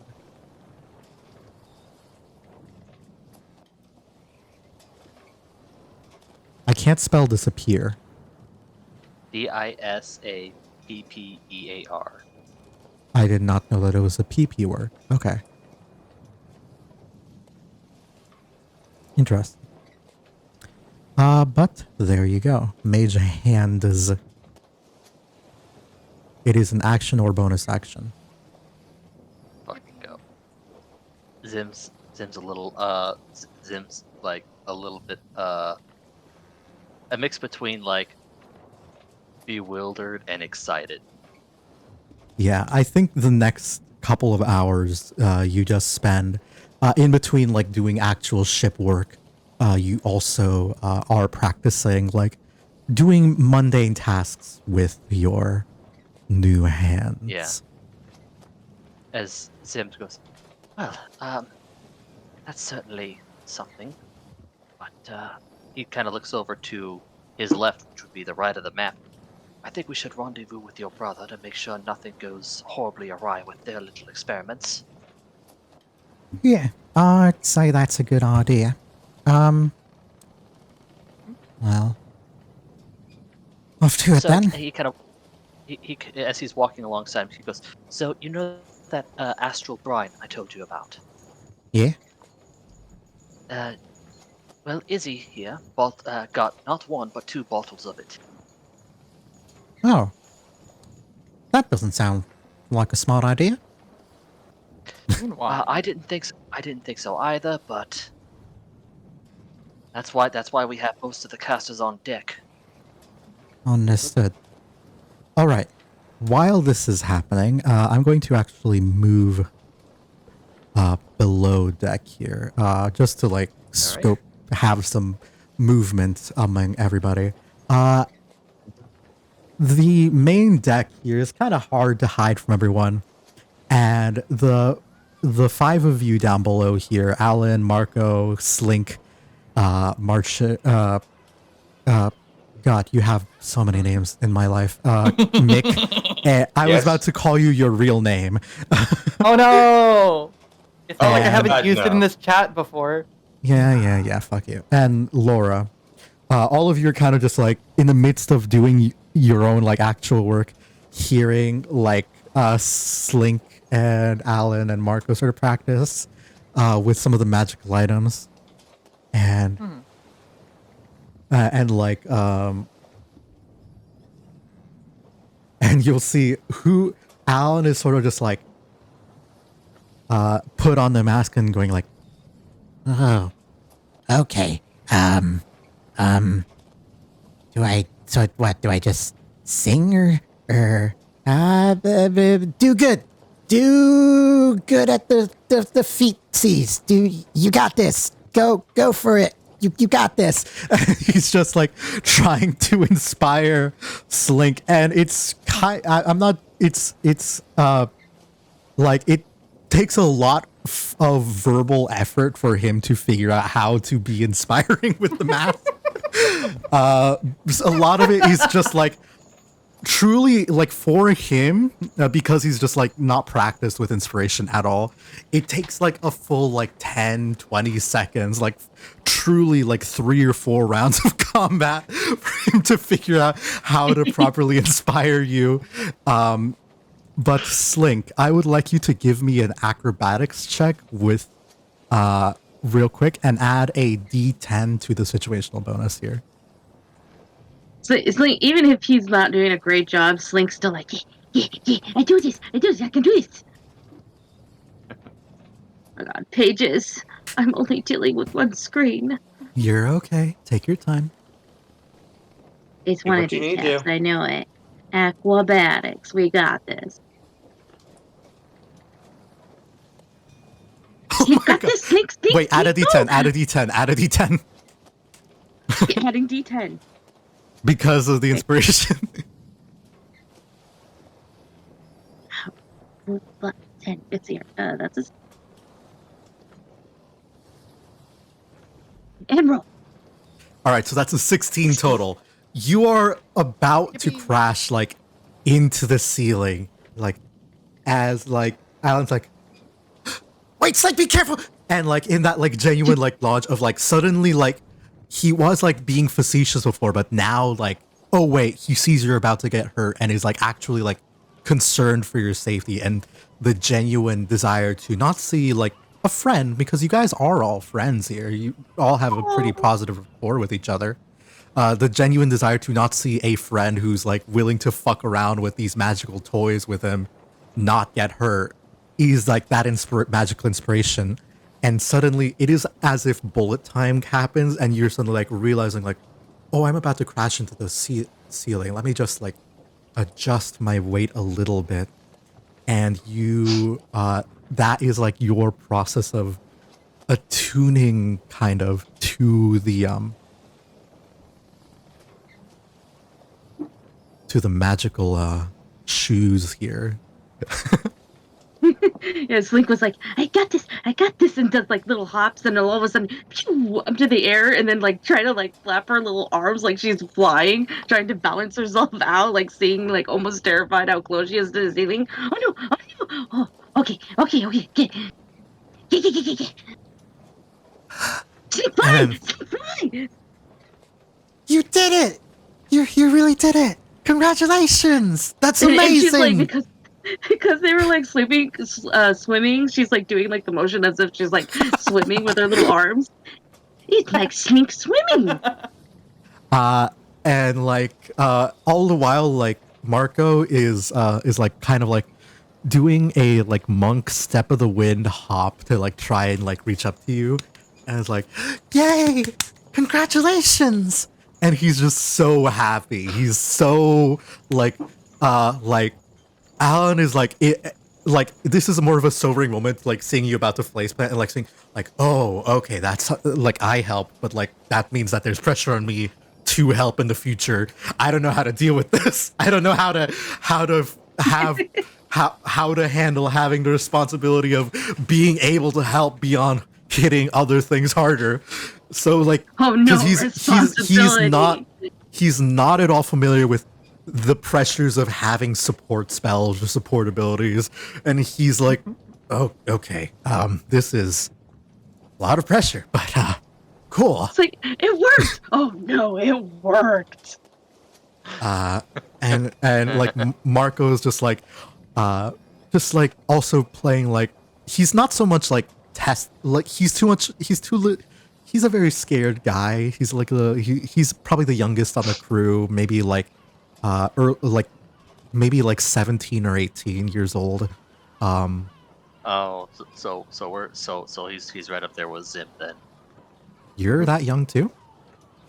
Zim is so Tritons gain adulthood at like 16, but I gave him a couple extra years on top of that. Mm. Let's say he is 17 then. Just like short, right. young little bean. Fair enough. And he like grew up like very poor, no magic, is actually most comfortable, even without like weapons and stuff, as a monk.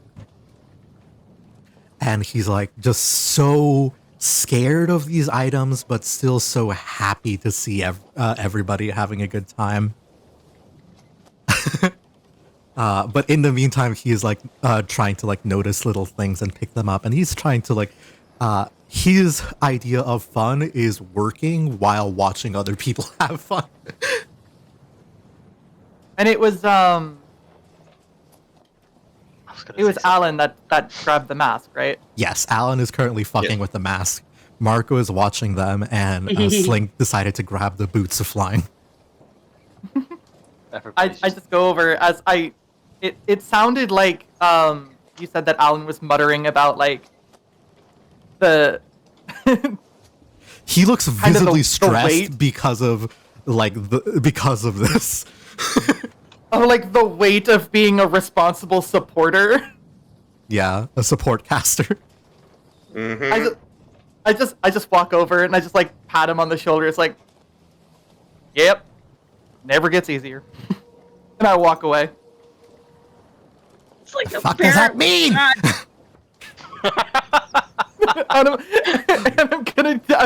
In saying that, I give him bardic inspiration. Nice. Welcome to parenthood. Goodbye. Would you allow me to give him bardic inspiration and use guidance? Just to fuck with him? Absolutely, yeah. This sort of this sort of continues for the next like hour and a half, while the captain is like kind of called a break for everybody, as much as a break can happen. Like, still there are people, still you guys are responsible for making sure the ship doesn't fall apart, but the anchor's still down. Everyone's still like allowed to have a moment of rest while the captain is pulled away, both of his navigator and first mates, just to try and figure out plot a course for the next reasonable towards the next way home, which should take a few weeks on the ship, I suppose. Mick. Wait, where, didn't they want to go, like, didn't we want to go back now? Or we decided we not had, to? we had like I thought we had like 2-3 more ships to Yeah. double check real quick. Yeah, There that is. was all. No, Gotcha. yeah. If there's nothing significant there, we can always just gloss over it of like, we take the next couple of days getting everything else. Yeah. That's Right. true. That's Yeah. fair. Because we did go to, like, I guess the main ship where all the stuff was. Yeah, the main ship, you guys went to the mother load. Yeah. Nice. Mm-hmm. The rest, Yeah, like, it's people it'd be can... It'd be the equivalent of like, we just raided the vault itself. The other ships would be like those little safe boxes outside Yeah. the major area. Yeah. So, you raided a ship that has the modern day equivalent of several nations' GDP at the bottom of the ocean. We could And I'm buy a pre- goddamn country. You really could, but it's going to be split 13 Yeah. ways because of the party. Damn. Yeah. Like, even after splitting off, even after like giving like most of the valuable stuff that you've earned to the people who've commissioned you, you would have still made off very well. Oh yeah. Yeah. Mm-hmm. Like we yeah. could pull a Nicolas Cage, buy 2 islands, except not get bankrupt from it. Mhm. But you guys will have that like little silly scene here. As going back to that then, Mick and Laura, is there anything that you guys would be doing outside of pissing in the jar water containers and fixing? No. I said that I am putting completely normal drinking water into these barrels. Are you putting anything else in the barrels? No finger quotations? No wine. Oh. I said I'm putting perfectly normal water into these barrels. There's nothing. I've heard of there's turning suspicious water here. to wine. Can you do the reverse? Compressed vegetation. That's true. Take all I'm the substance checking your out. inventory right now just to make sure you don't have any fuck shit on you. And then you say that time. Remember that time I said I was checking the water? I was actually, and like, okay, I would DM you if I was doing something sneaky. okay.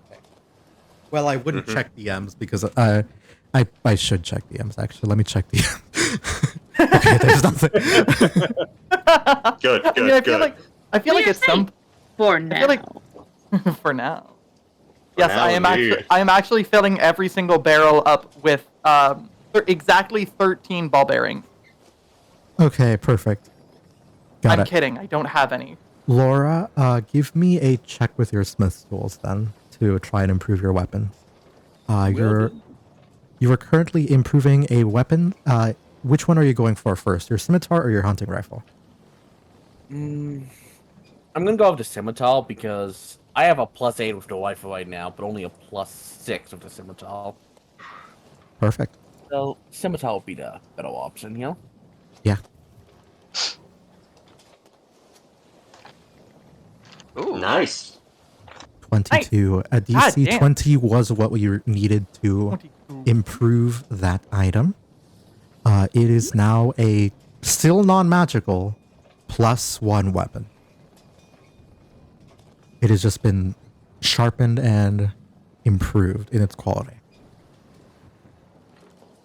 Also, your dreaded dredger pistol. I forgot you do have the archery style, so you have a +2 bonus to attack rolls when you fire with this thing. That I did not add to it. A +10 to hit. This thing was just never miss most of the time. Yeah. Unless if you roll a nat 1. Which, I have if we ever see that, I want to see how that gun misfires.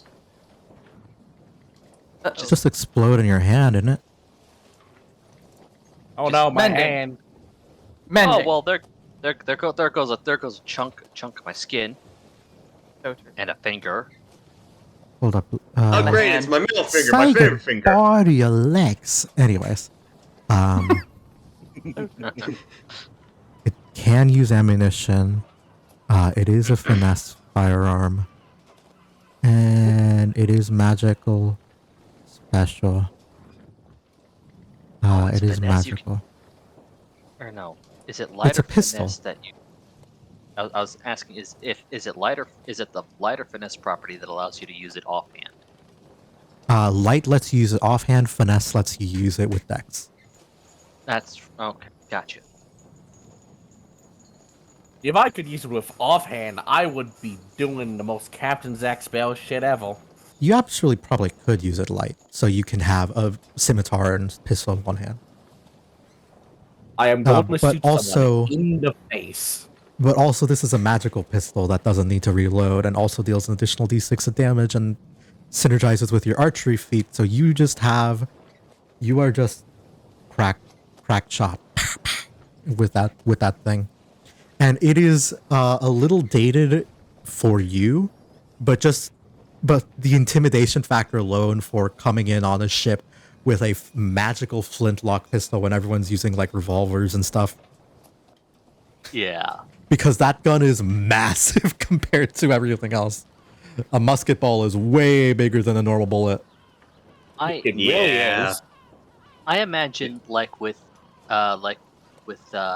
extra attack or second wind that this thing just magically turns in from just a regular flintlock pistol to like a full-on pepper box.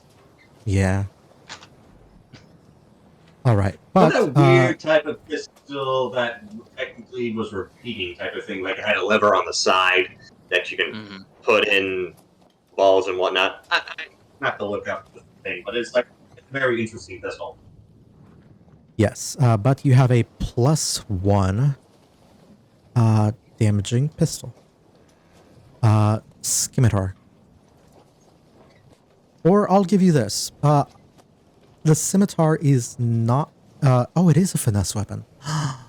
Shit, I Yes, it is. forgot. Then it should be using your dexterity. It was using your strength before. Oh, that explains why I wasn't doing as great. There we go. I was about to say, since your scimitar isn't finesse, I was like, wait, you can either make it +1 or finesse, but it should have always been finesse. Whoop, Yep. whoop, whoop. Let me just check this, make sure it's rolling. Yeah. Oh, but by the way, I do have 2 scimitars, so I assume only one of them is a +1. Only one of them is a +1, actually, yeah. Okay. In that So case, we I should probably will. add a base scimitar.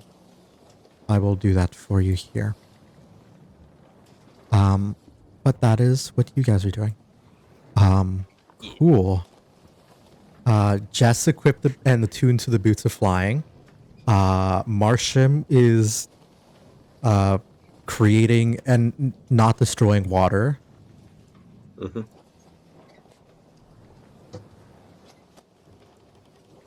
I am putting perfectly normal water into these barrels. The more you say it, the more sus it feels to me. But okay. I know. Exactly. I know it just I Marsham, you know I love you. I cannot.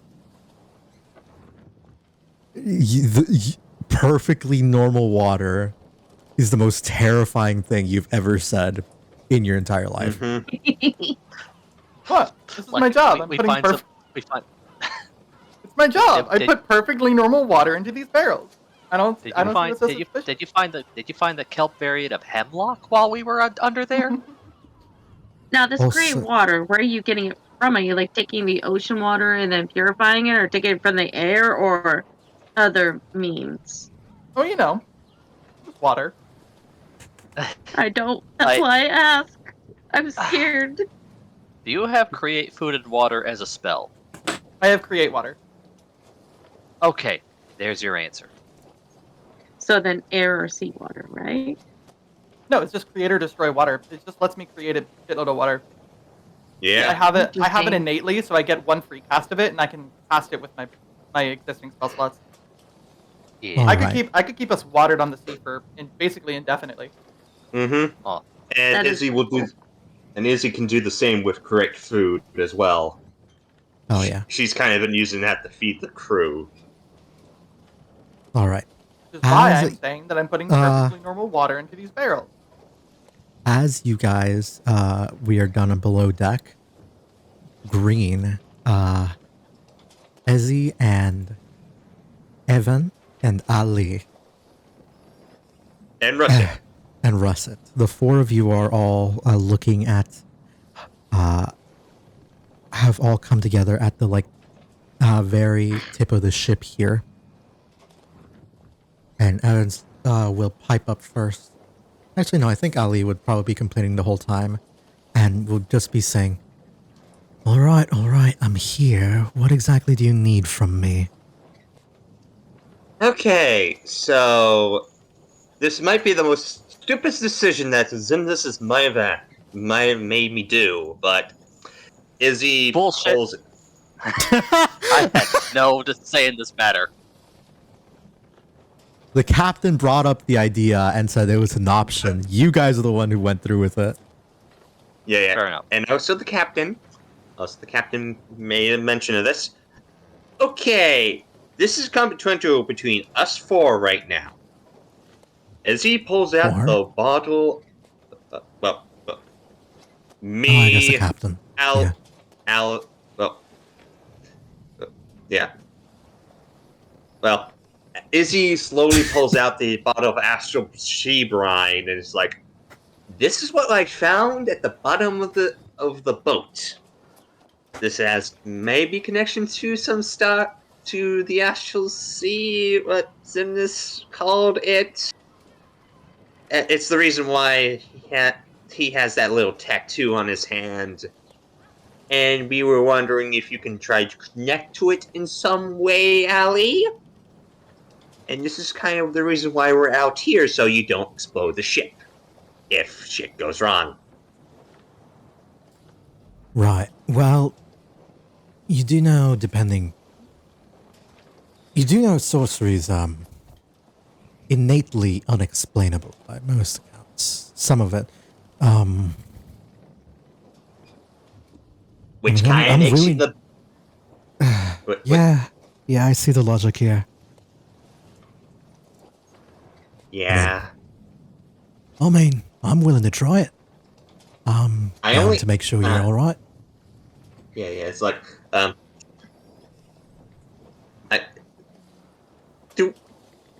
does anyone have a small glass? I don't think I have one on my person at this time. A flask? No, a little glass, like Oh. like a little shot glass or something of like just some small bit of like a small container that Izzy can pour some of the water, some of the Astral Sea Brine into. Ask the drunk if he has a shot glass. Ali will sort of like look up at Evan, and Evan and Ali will both look at each other, and Ali will pull out like an empty bottle, and Evan will pull out like a little like empty reagents bottle as well. Like one is for alcohol, one was like actually for magical testing. Honestly, I'm gonna take the. What does Evan have? The reagent bottle. Yeah, I'm gonna grab the reagent bottle and slowly pour a bit of the Astral Sea Brine into it. Not enough to empty the bottle. No, it's just enough to have a small layer of it on the bottom of the reagent.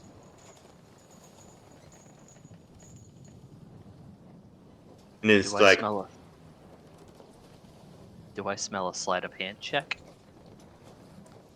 No, well, I give me a sleight of hand just to roll. Don't roll one. Only because the end brought it up.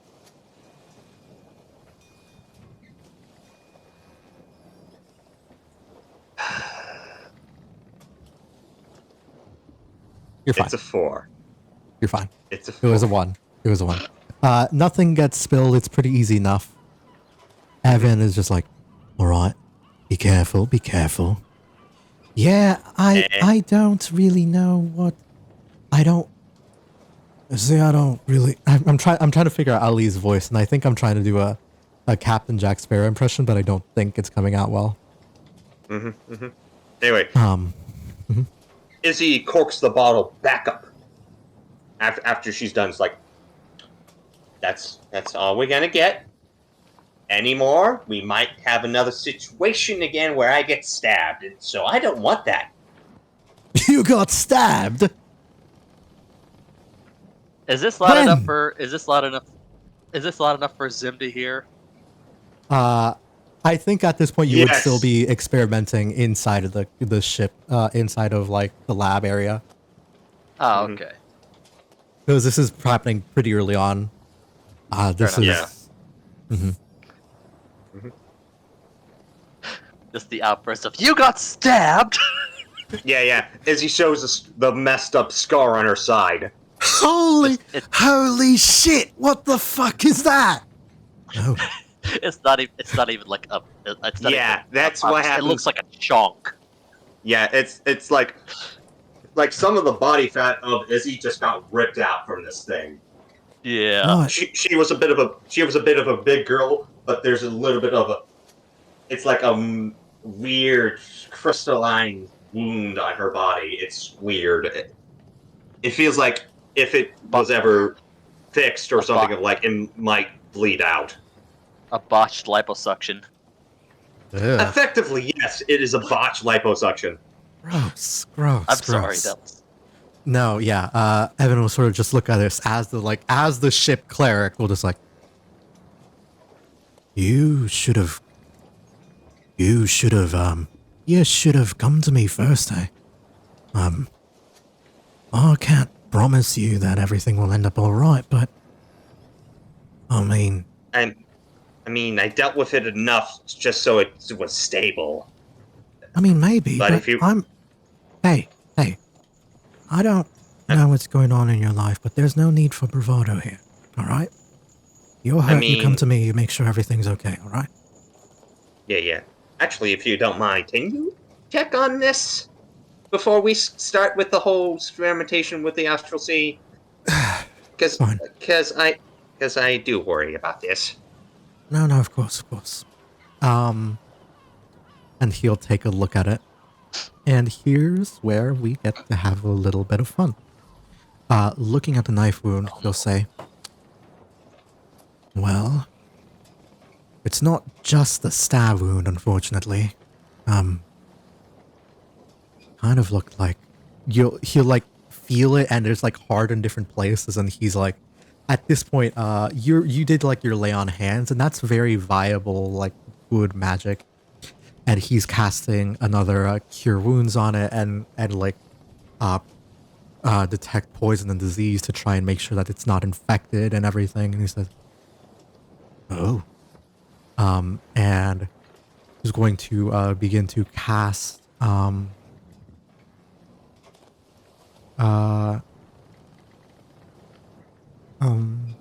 he actually doesn't have that spell yet, but he'll say like,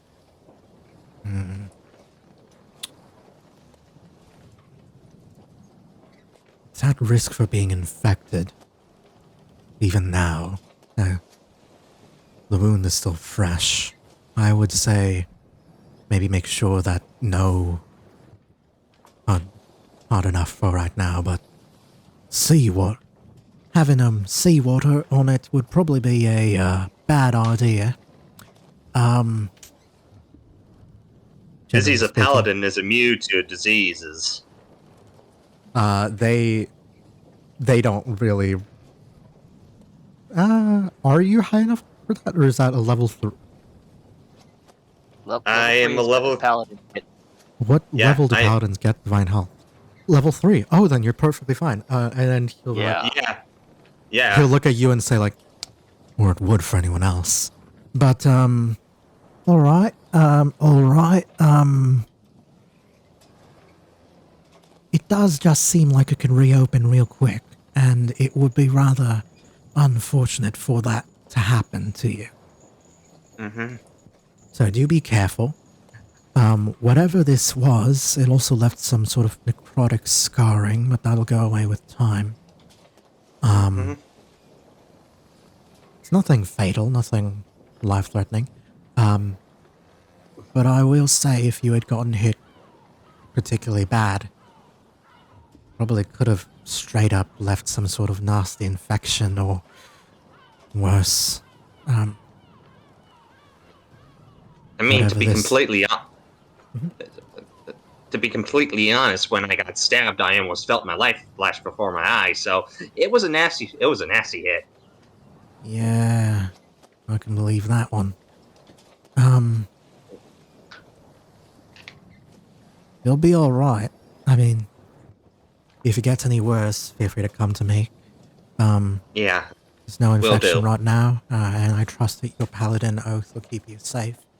But then again, you're saying this came from a magical source, I presume, because I can't think of any normal weapon that would deal this damage. And when in Well, it's actually kind of fitting, given the fact we're dealing with this, as in Izzy kind of points to the bottle, that it's like it kind of gives you a direct link to higher entities. And, well, Zimnis drank some of it, which caused... Well, got contact with a god, got blessed by a weapon that did this to me, and, well, I'd rather not, have anyone drink it in this whole thing. they'll sort of like pull your shirt down and like look at you carefully. What do you mean, connection to the higher being? I've heard rumors and whatnot that if anyone has contact with the astral sea or whatever, it's like you can gain favor with some gods or whatnot. I think that might have happened when Zimnis drink it. Whatever was it, they desired blood. So... Right.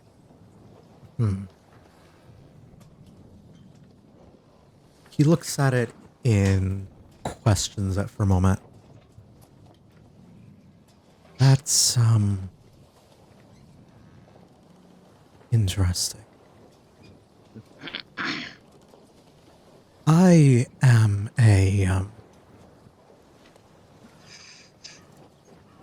well, that makes me a bit curious because I'm a cleric, I'm a healer, and my chosen divine domain is that's Artifice, the Forge. But in your case, but my deity, my god, the one who I beg to look after me and my brother, is Bridget.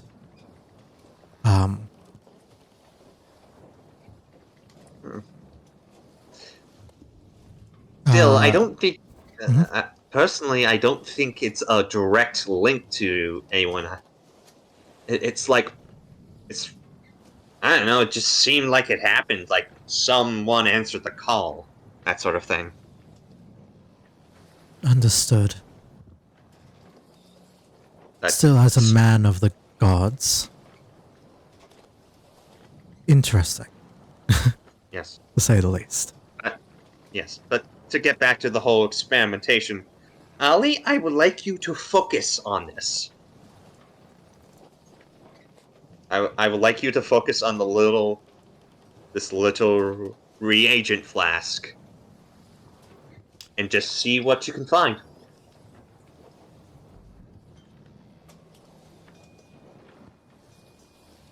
He'll sort of take a look at this and say, "Well, all right. I'll try my best, I suppose. I'm not great at these sorts of things, but I only ask you to try. That's all I ask. yeah. I'll do my best." Mm-hmm. And he'll sort of grab a hold of this bottle here. And as he does, you will see that his, as it is like this like clear glass vial, this beaker here, it begins to spin around. The fluid begins to spin around in his hand, inside, and fog up a bit. It's as if there's like a cloud or some fog inside of the bottle. As if like in the presence of a storm sorcerer, it has become like a bottled storm. Huh. Oh. Oh. I forgot to ask this earlier, Allie. What type of sorcerer are you in particular? Honestly, most of my abilities deal with the winds and the waves. Most of my abilities deal with the winds and the waves. I'm trying my best, but, there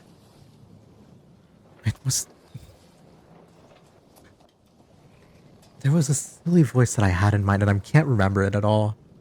But it was like Winds and something waves, you say? iconic. It was something iconic. It was something. It deals with the winds and the waves. It was tempestuous. It was storm. I am capable of communing with the winds and in some ways trying to get some. I figured out. I remember this accent. It's this one. Trying to get some, how should you say, benefit from the waves. In that regard, I'm almost an extra engine of sorts on this ship. When the sails, when the waves, to save on fuels, we pull down the sails and I convince them to help. It is, not always possible, but some days they are more agreeable than others. Mm-hmm. Yeah. But from looking at the bottle, it seems like you're creating a little mini storm in it. It would appear so.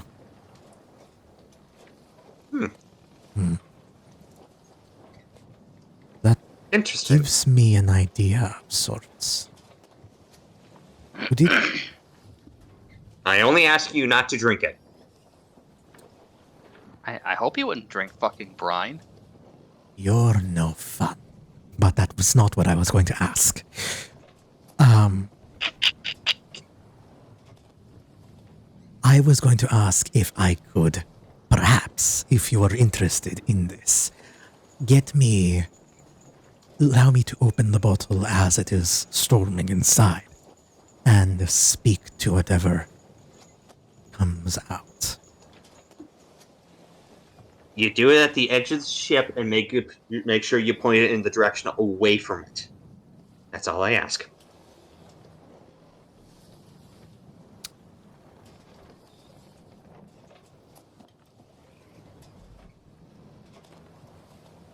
Ali sort of looks to Evan, and I think at around this point, that is when the fog cloud is cleared up, and you guys have you're playing with the mage hands, and Xemnas, as you're like looking, like you have these mage hands, they're like kind of misting with some magical energy, and they are still very visible. They are definitely not a arcane trickster's invisible thief mage hands. They are Right. very visible, like misting a little bit. They have some magical glow to them as well. Like it's like coming up, and as Ali is like turning to look at Evan to sort of get some confirmation from the adult in the room, the de facto like healer and doctor of the group, and also a small tinker, he'll just sort of like look around and say, "What the fuck?" And you will just see him look over at Milo and Zimnis sort of approach the experimentation that's happening here. Okay, just wait until they come here, Allie, and then we'll explain what's going to happen. Hey, what is happening with your hands? Why do they look bizarre? Oh. Why do you have 4 of them? Well, interesting question. You see, we were doing an experiment, given my new capabilities, holding up the back of his hand, showing the conjuration magic, showing the conjuration signal. It seems to amplify, if all slightly, all spells in the schools of conjuration where I can have 2 mage hands instead of 1, as one effect. Other being that, if I cast any conjuration spells, it'll be just potentially more powerful than what it'd normally be. Beyond that, that is what our discovery is. And as he's speaking, now, Evan just got done looking at Izzy's wounds. Is Izzy still has that displayed? I think Evan would have after he's done pulled Izzy's shirt down because he is not gonna Izzy has it covered up. Yeah. Okay. Yeah, because I was gonna say if it was open, Zim's just gonna be like, "Oh, right, sorry."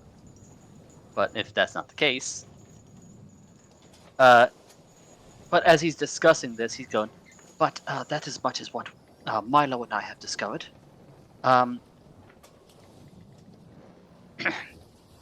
So you two have been filled in with the other discovery, yes?" Looking at Evan and Ali. We have a little bit of the astral sea brine in that reagent that Ali is holding. I'm holding a bottled storm here. Yeah, he created a bottle storm, and he's going to try to talk to it. And pointing it away from the ship. I do need to preference that away from the ship. Zim's almost dismissive of Izzy's caution, as he's just very hyper focused on what Ali has done. He goes, "Oh, a fellow manipulator of wind and water, I see." A little bit. I am a sorcerer, yes, and while I'm not exactly aware of where my abilities come from, I am quite certain that they have let me literally speak to the winds. Helpful, given. And he'll point to the sail. Yeah. That. He goes, "Well, as as I was telling Milo here, this what we found in the brine, when I identified it, quite literally, every school of magic was within that lake. When I tried to speak to it, it echoed back to me in multiple tongues, meaning it's multi-dimensional, to say the least. Our friend Sharkbait was foolish enough to try to swim in it, nearly choked to death in the brine. I had to fish him out. He's been awfully quiet since his experience, so I'm quite curious what he's been up to. But that said, there's been a lot of things been happening with when it comes to at least not only magic, but with going. Why is my brain drawing a blank? Not only with magic going in all places, but with being more or less. How do I put this? We had a chalice full of this, what looked almost like oil, but it still remained in the chalice, even though it was exposed at the bottom of the ocean. It acted as if it was its own separate entity. And when I casted Identify on it, so much happened to it, just like within the with this brine here, that after talking to a couple of people, I made the decision, probably not the wisest decision, to consume it. And Fucking wild. and he kind of pulls out he pulls out the red obsidian dagger. I got in direct contact with the god. You'll see Evan in particular, eyes wide open, and Milos, like at this point, like is looking at the dagger, but Evan is like eyes open as well. Yeah. He is a very how do I put it? He's not exactly the most. Yeah, and Zim catches wind of that and goes, "Yeah, again, I'm terribly sorry. I had no control over that." Wait. So you mean to tell me that you stabbed... Oh, that's fucking wild. Oh my goodness. Well, it wasn't me in particular. I was possessed. Oh, okay. Yes. But still, it was your hand. It was your dagger. It was... Oh my goodness, that's amazing. Yes. Well, it only gets weirder. This god in particular is an old Mayan god of death. He is very fond of blood sacrifices, war, death. He promised that if the more blood that I shed, the more miracles he could bestow. I'm not sure. Is he? I know that you tried to stop him. Did he at any point try to contact you in the midst? Izzy honestly thinks about it and is like, actually, no. To be completely honest, I think he was just done with me after he stabbed me. And honestly, good riddance. Because I'd rather not be stabbed again. Yes, well, Yeah. I think that this would be probably a perfect time. You're not with gonna the go cleric stab... here- You're not gonna go stabbing again, are you? Not on all of you. No. However, The pig? as he looks at the Izzy. cleric. Izzy immediately protects Russet. No. he looks at Evan, and only says the one sentence before execution of the next act. Have your healing spells ready, as he just literally just jams it in his own stomach. I cast command on you and say stop. I need to Is roll that a wisdom initiative. save? I need I everyone will to roll roll initiative here. I will roll initiative. Let's go! Okay. Hey, what's happening? I showed up. Zim is trying to stab himself with the dagger because Oh, all fuck. miracles require sacrifice. Son of a bitch, I rolled a 2. Yeah, about that. No, So you're not the only one in this scene here. yeah.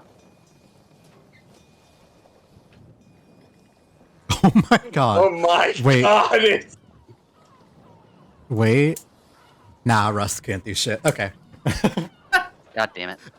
Russ Yeah. can do something. He can ram into him. No, Ali is going to like in this moment sees what you're trying to do. We'll be able to act first here. All right. Hold up. Oh, sorry. Nice. Let me. And as he like takes, as you like look at, he sees this. You will see that he's like almost searching for something within him to stop this. All right.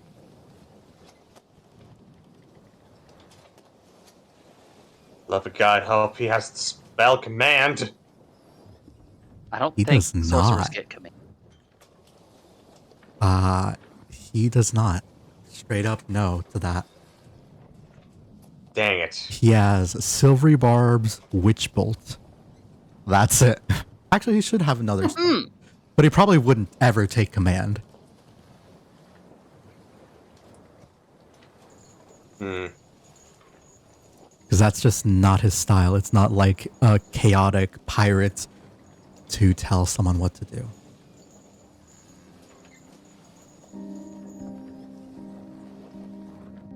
And you will see, like almost in bullet time, they're going to try to. Let me check this.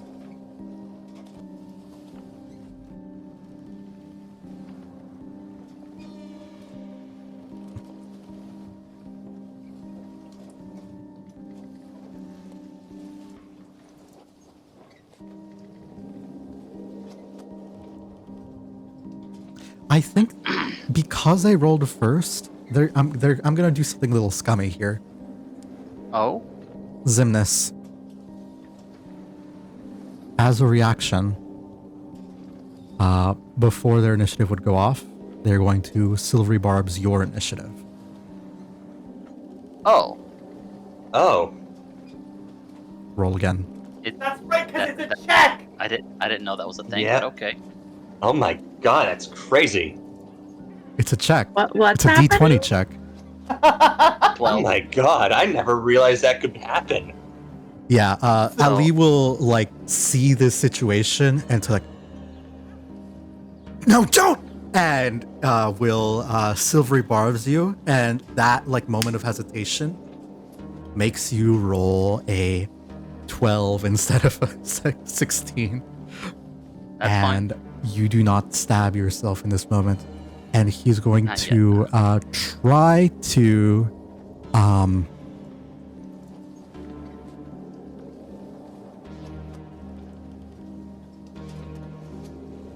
call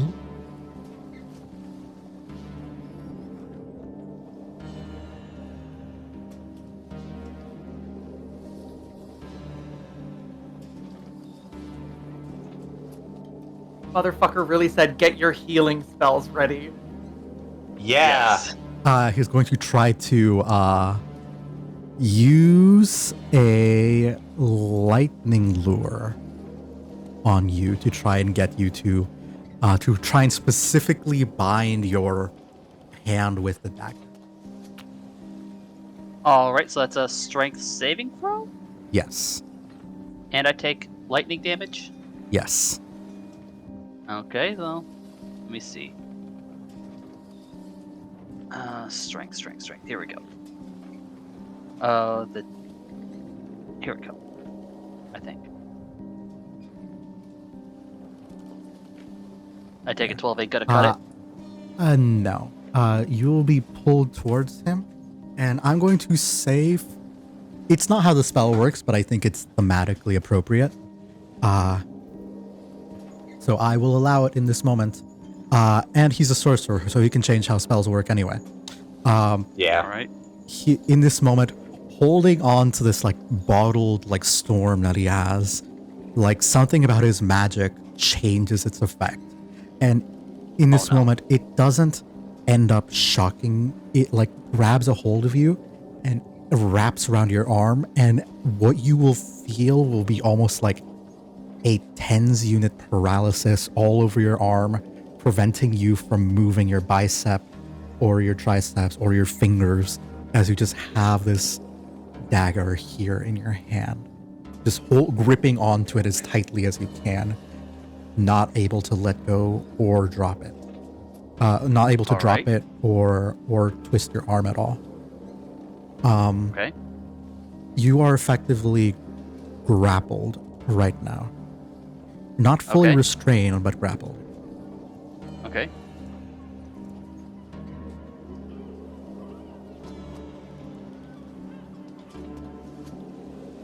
Next would be Evan, who will just scream out to drop. How's that gonna work if my shit's paralyzed? But okay. Actually, yeah, Evan probably wouldn't in that case, because you're right. You are paralyzed. You physically cannot. He'll just go over and try and do an opposed athletics to try and pull it from your hand. All right. Wizards and their complete lack of strength.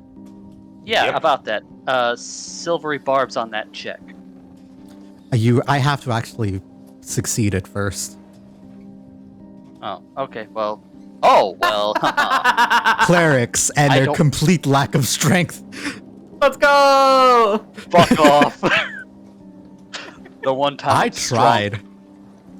tried. I pulled some horse shit because of the way, like, the wording of spells, and here we go. All right. Bonus action, since you've quite literally forced my other hand to do this. Bonus action, Misty Step. I'm just gonna go. I can't. Like this to get out of the grapple. Yeah, you will. Now I'm gonna. Yeah, Now you will now I'm have. gonna do the half HP thing happen. You will have Elise say, "I don't know what you're planning, but this isn't good. We don't know. Where are you?" And there's like a brief moment of confusion as your form is still present there, but slowly the mist like dissipates, and like the way your Misty Step now will work as opposed to anyone else's is instead of it seeming like an instant transmutation, it leaves behind like for a second a replica of you that it just Oh. looks misted, and then So- but you're already gone by that point. I was about to say, And the does that only mean, reason like, why he's not like, the only reason he's aware that you have left is because the lightning lure like suddenly is grabbing onto nothing. Yeah. So let me get this clear. Misty Step just now gives me like a clone for like one, or like an illusion clone for like one turn or something. Yeah, Okay. That I can get behind that. Fucking some Sub-Zero shit. it would That's like- require a intelligence check DC of unless someone is actively interacting with it with you, Uh-huh. like in this case. A Yeah. simple observer would require a DC check equal to your spell attack DC to figure out that it's not a real you. However, this is probably mostly useful for people who aren't aware of your tricks and who are attacking you at melee range, because people who are at range will be able to suddenly see another one of you has approached Yeah. and be able to tell. But I will say it will be a free action for for your enemy to make a check. Right. But you know, Would it be contested against my? What would that be contested against my spell saving throw or your what? spell save DC, yes. So they would need to roll a cool, 15. Cool. All right, Uh, fair enough. However, fair enough. in this case, again, because someone was actively interacting with your corpse and immediately it became puffy and misty. Yeah. Yeah. So, Make your yeah. attack roll. At advantage. Oh, I. All right. I gotta. Okay. Red obsidian. Wait, how do I? Come on, just.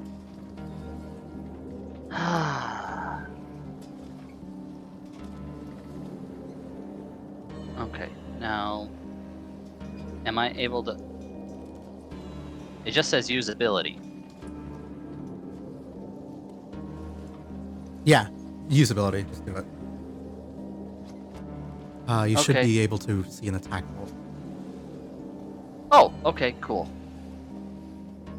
Advantage. A 15 does Yeah. beat your AC. No, no. So your own armor why? doesn't stop it. Yeah. So that's and I'm doing that infliction of half my HP thing. Yeah.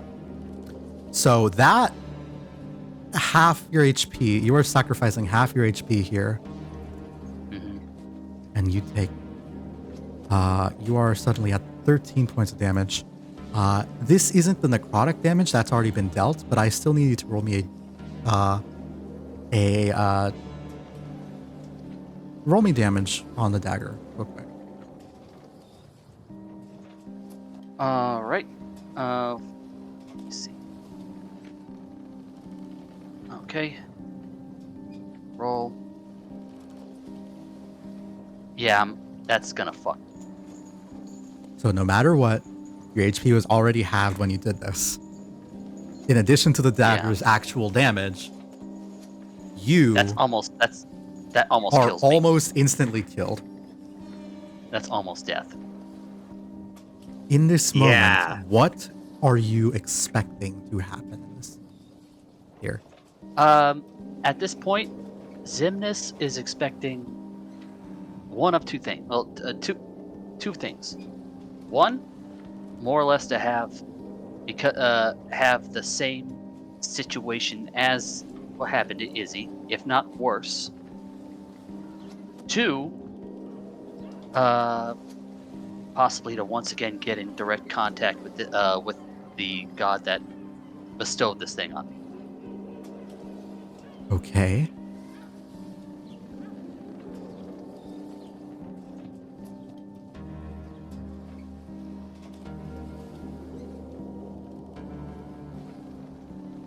You plunge this dagger into your own body, and you will feel, as it does, almost of a shattering. Like your veins begin to harden and petrify. But it is as if a needle is being pushed through every vein and stretching it out ever so slightly. More and more and more. It hardens and hardens, and you drop down to 0 hit points here. Like, no ifs, ands, or buts. Yeah. And as it happens,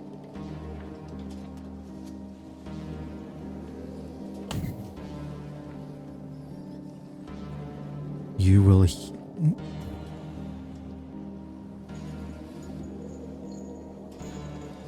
hear a voice laughing.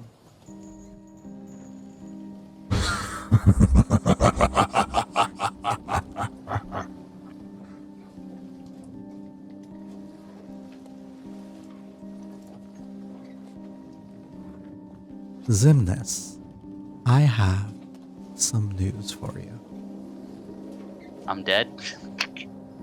You are unconscious. Okay. For the next, I wish to say,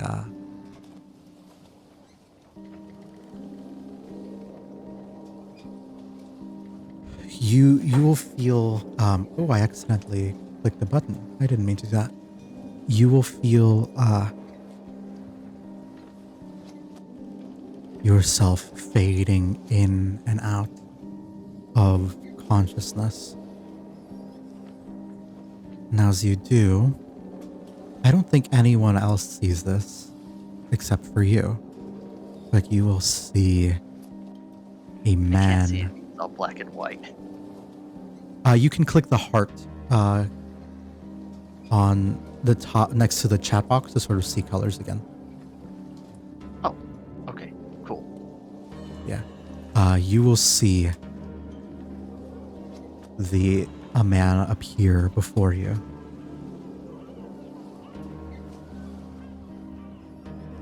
And they will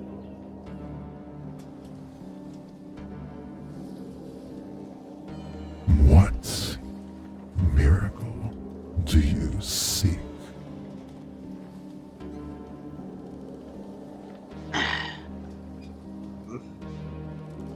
Well, he's with that he didn't expect a request just outright. So he takes a moment and looks at the and thinks about his recent action that put him at the brink of death. And then he goes, a good start is making sure I don't get myself killed if I'm going to use this again.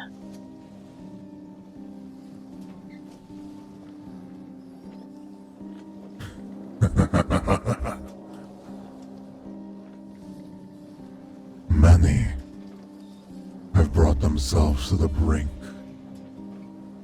in order to live longer, thanks to my gifts.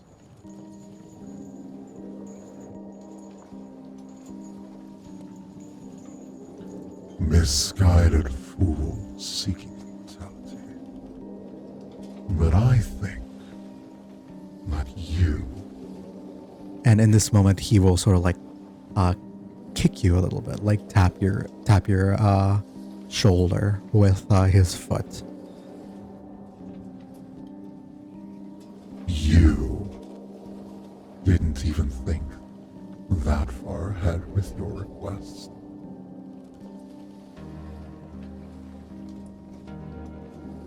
But I am not the god of the why of wisdom. I am a god of blood and sacrifice.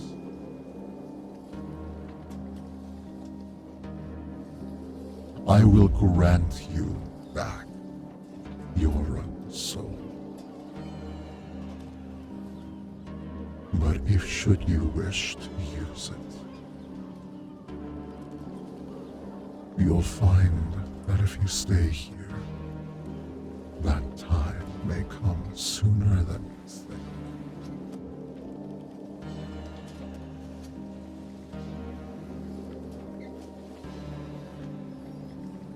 Zimnis just kind of goes, far enough. I suppose granting some sort of physical fortitude would not be in your department either.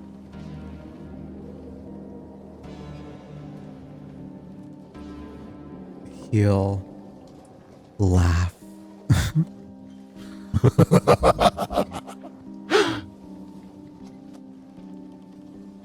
Your life, your own life, is what you asked for.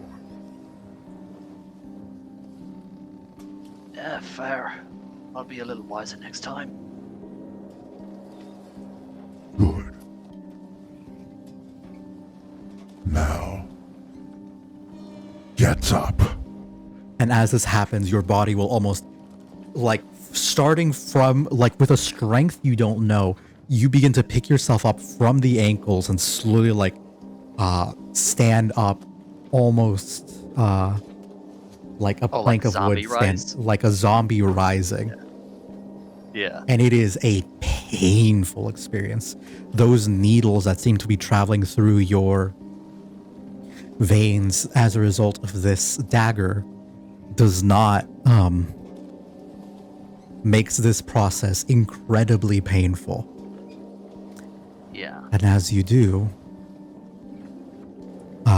he'll continue. Rise! For there is danger upon this horizon. When is there not?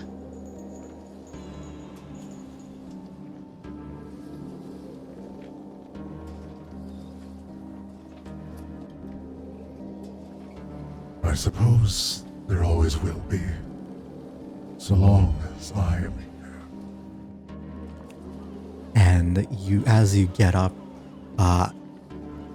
shrieking from the pain for a moment, you turn around and try to look at this man.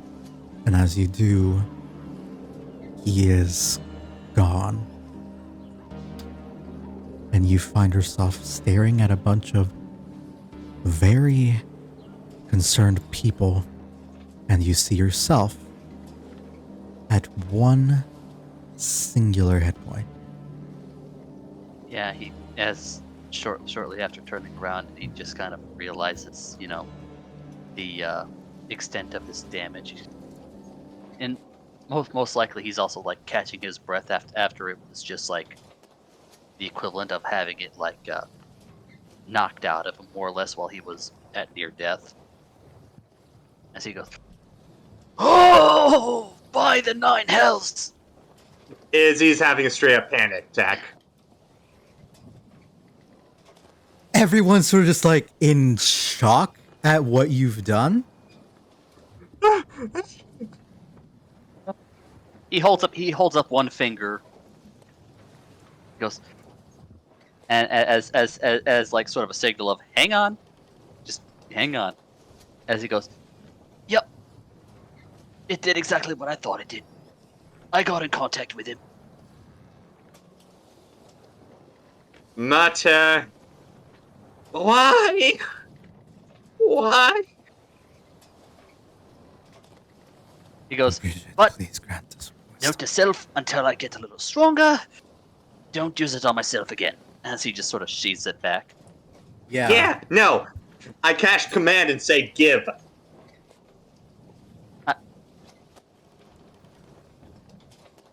Give me a wisdom Okay, save. all right, Yeah. we're doing this. Yeah. I cast command. You commandeth it. Fuck you, I guess. He just kind of sheathes it like, "You're not my fucking mother."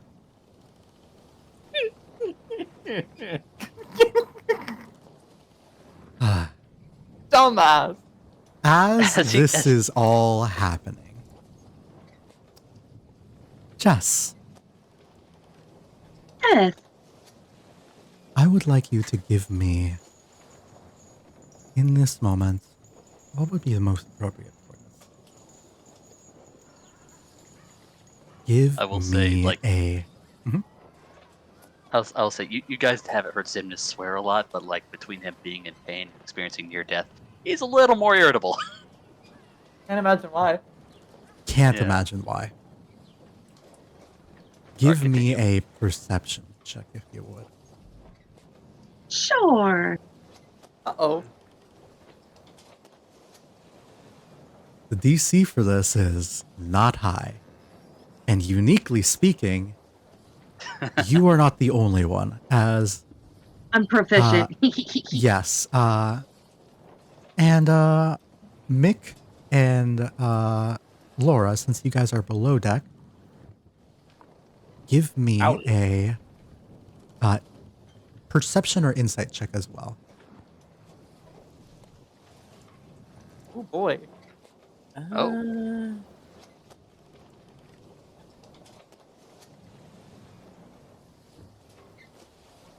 Okay. Man, I do really love being down. Holy shit! Holy shit! Yeah, you. I guess everything. they were super distracting. You were just like pissing clean water in a barrel here, and Man, I really do love just doing my job down here with no problems, no fuss, no nothing. Just the children being menaces in the corner. yeah, absolute menaces. This is the appropriate song for it.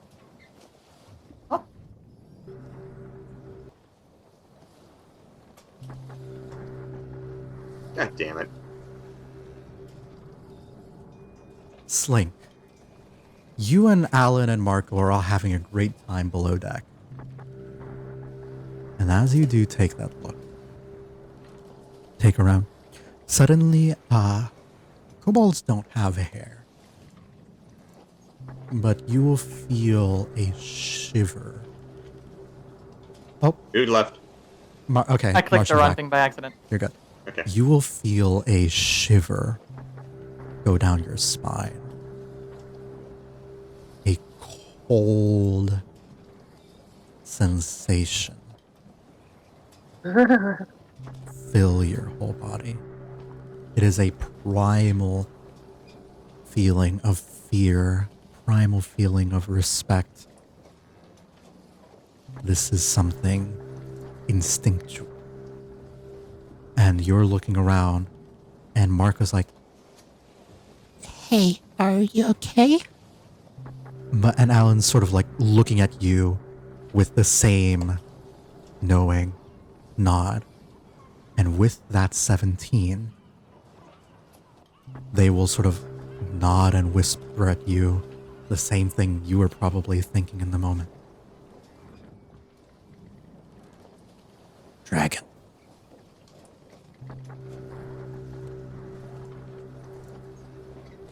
For real. You will feel, there is like a sudden, like, very real sensation of like, not fear, not excitement, but just awe, in terror, in just in the like power that exists nearby. And you will know there's a dragon nearby.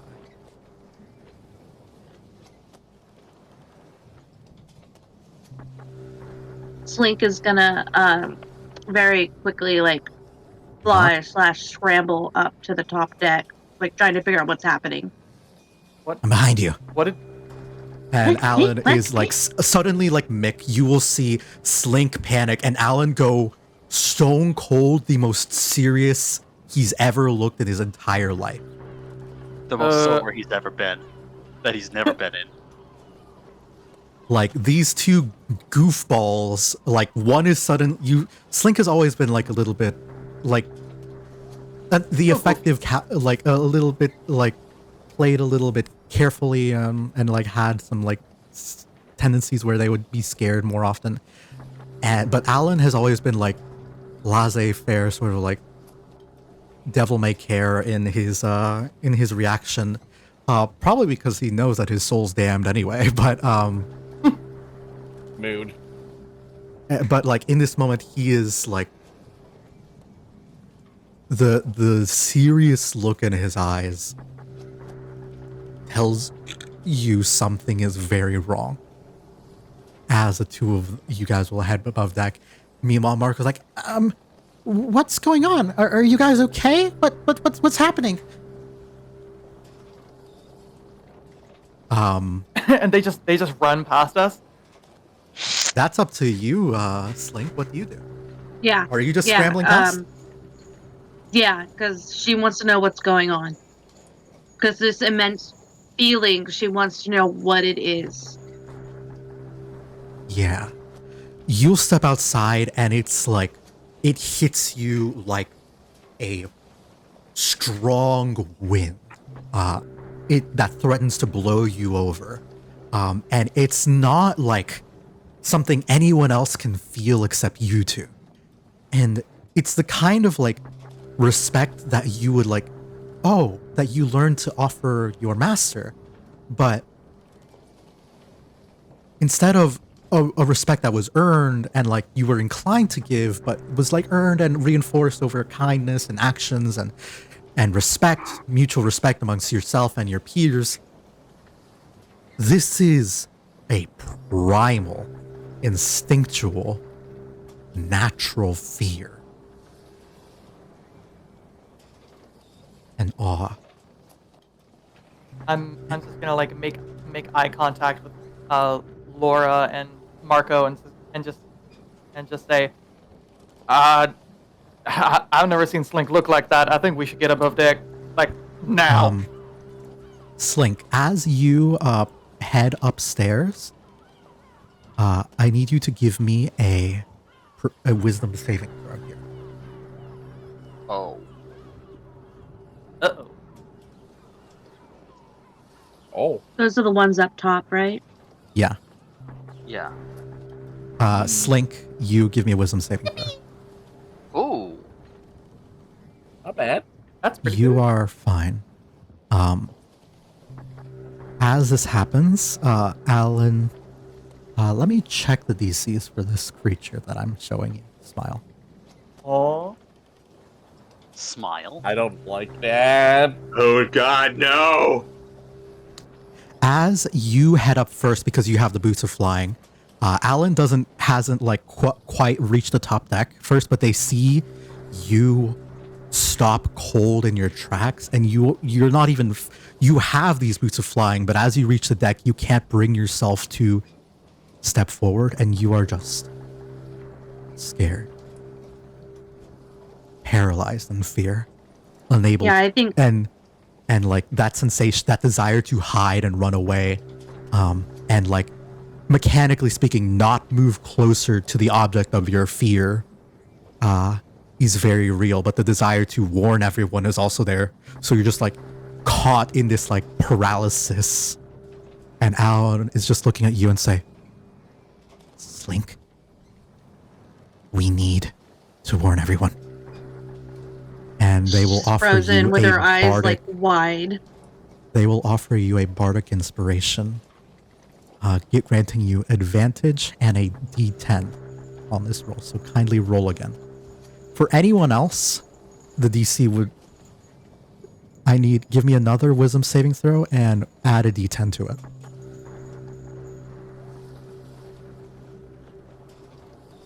Ooh.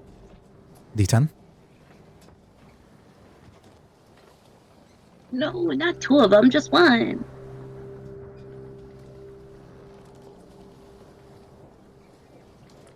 Hey! 26. Hey! So baby. God damn! 26 is good.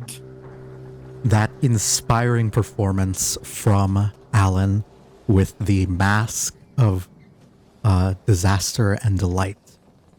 This is most certainly a disastrous moment. And Alan, having taken that mask, suddenly instinctually knowing that now is not the time to be afraid and we need to move forward, even though he himself is shivering and shaking. Like you'll see that he puts on like the mask as best he can, and it's sort of the mask has sort of like contorted around him to sort of match his own face. And like you feel as a like draconic creature, as a kobold, the DC for you to overcome dragon fear is a +5 to whatever the base DC was. So you had to beat a 19.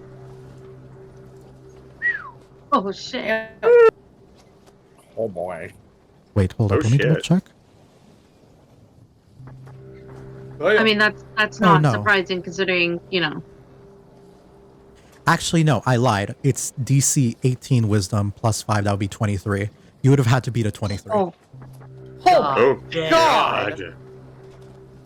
I mean, dragons, lied. anyone's gonna be scared of that, and then kobolds are even more like, you're my god. So Alan just helped you beat dragon fear versus what would be a god to you, and you Nuts. are capable of taking another step forward, and Alan will like do the same, and will as they do sort of hold fast, and you'll see his own like eyes sort of begin to glow with like a red fire, and say, one step at a time, one step.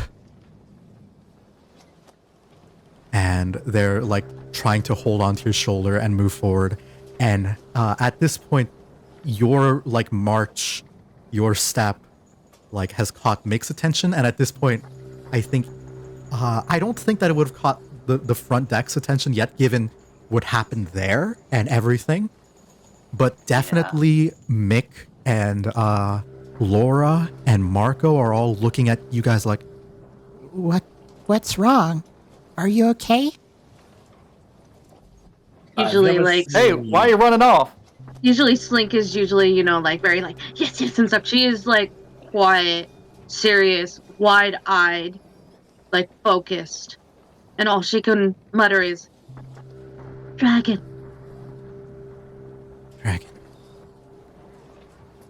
Dragon. Oh. And she just slowly nods. We need to tell the captain. I'll go. You guys, do what you can. Stay safe. and Marco I will just get. I just immediately like getting to the top of the steps, like grabbing the railing on the side, just going, "Hey!" Just getting everybody's attention. What? Looking over, I just like look back at Slink.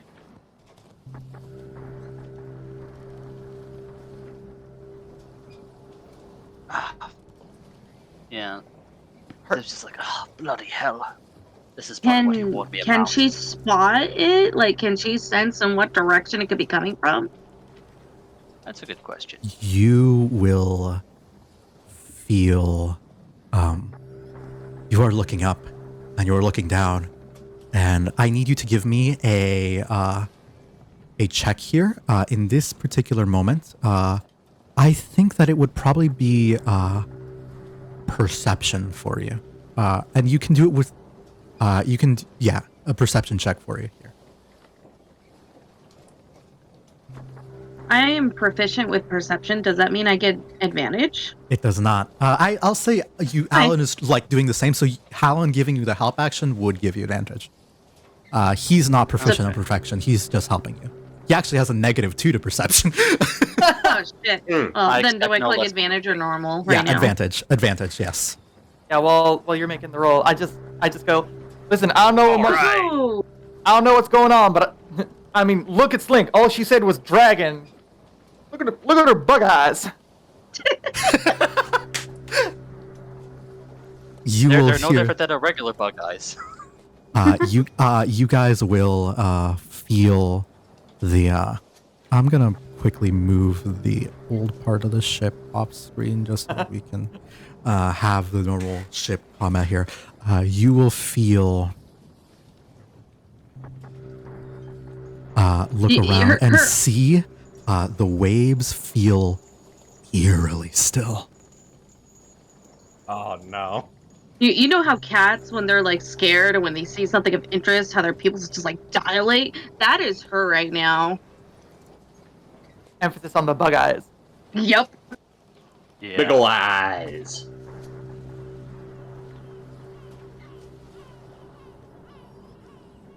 Yeah, you will see. I'm just. Yeah. No, continue. I didn't have much to say. Got it. You will see that the water, you'll feel,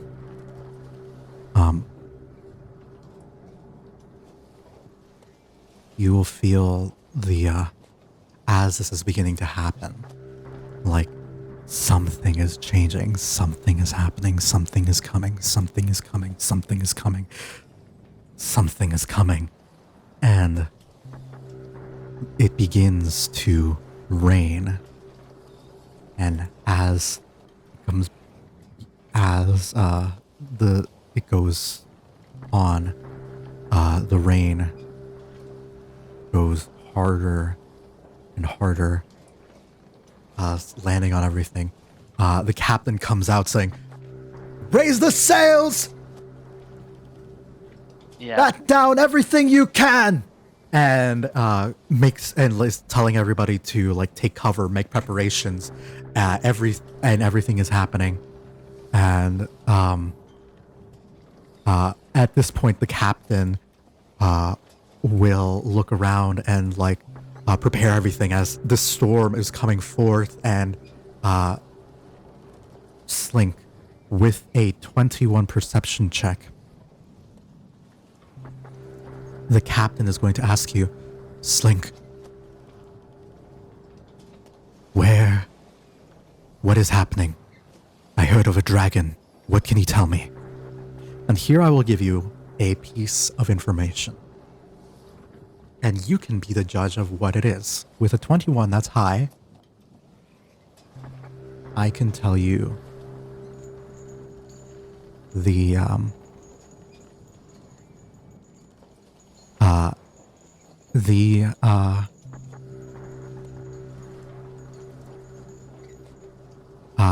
I can tell you from where the captain, dragon will be approaching, so that you guys can prepare cannons on the ship to attack it and get around.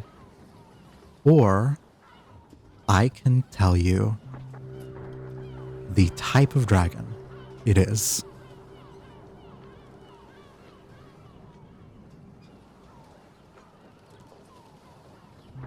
So direction, Oh man. where or what? That is what I'm asking you.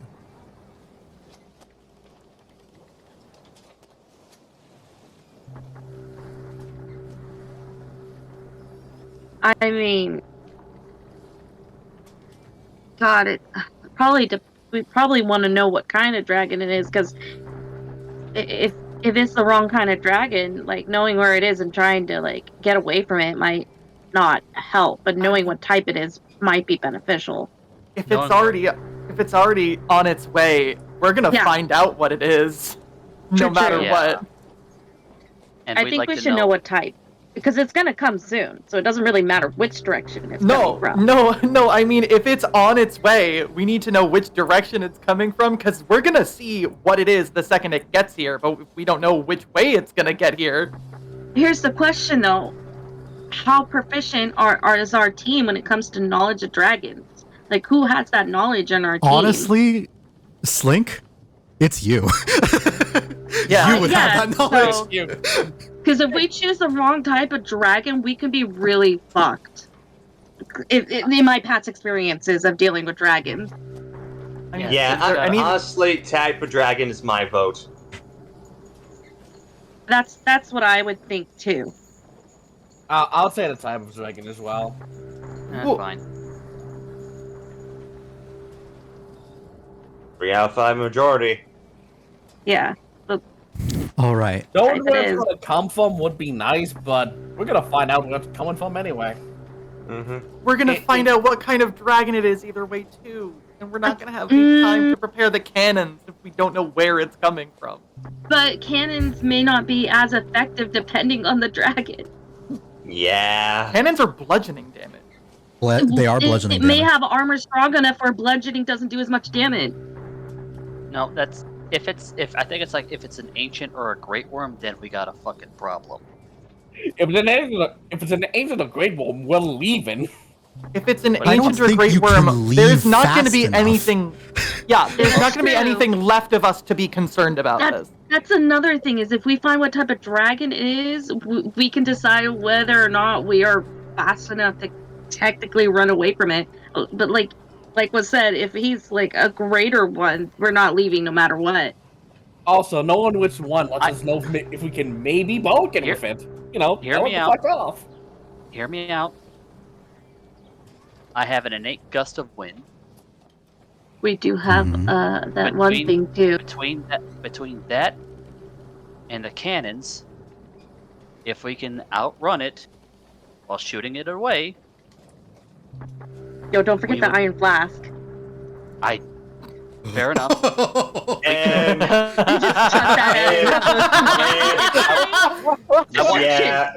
Hear me out. Between the iron Kaiju flask, fight! Kaiju fight! fight! all right, between the iron flask, gust of wind pushing the sails, making it go faster, and the cannons, it might fly away. But at the same time, we ain't gonna have that advantage if we don't know which direction it comes from, because it takes an action to load a cannon, action to aim, and an action to shoot. So we need that direction. Although I do want to add, Eileen's whole jar thing with the astral sea could help us with the whole storm thing. Yeah, we've established that Ali has been able to like speak to storms, and that Yeah. could. If you want to set up a persuasion fight with the storms themselves, that's also. I would Yeah. go. What if it's a I what if the would dragon's choose- controlling the storm right now? That's the thing. You would That's have gonna to be a tug fight of the war. winds to be more persuasive than a dragon. It would be Yeah. a magical tug of war. That's essentially what it would be. Your call, but- Jeff. Tornadoes fighting each other. Your call, Jeff. Yeah. What or Yeah. where? I mean, she is already trying to find where this thing is. Because she is fight or flight. Like, in character, I guess she would want to know where this thing is. Because her fight or flight instincts are kicking in. Even though she's Sure. probably just going to grovel to this thing. Sure. I love this. Sorry. I hate this. Out of character, I want to know where it is. In character, let's just see where it is.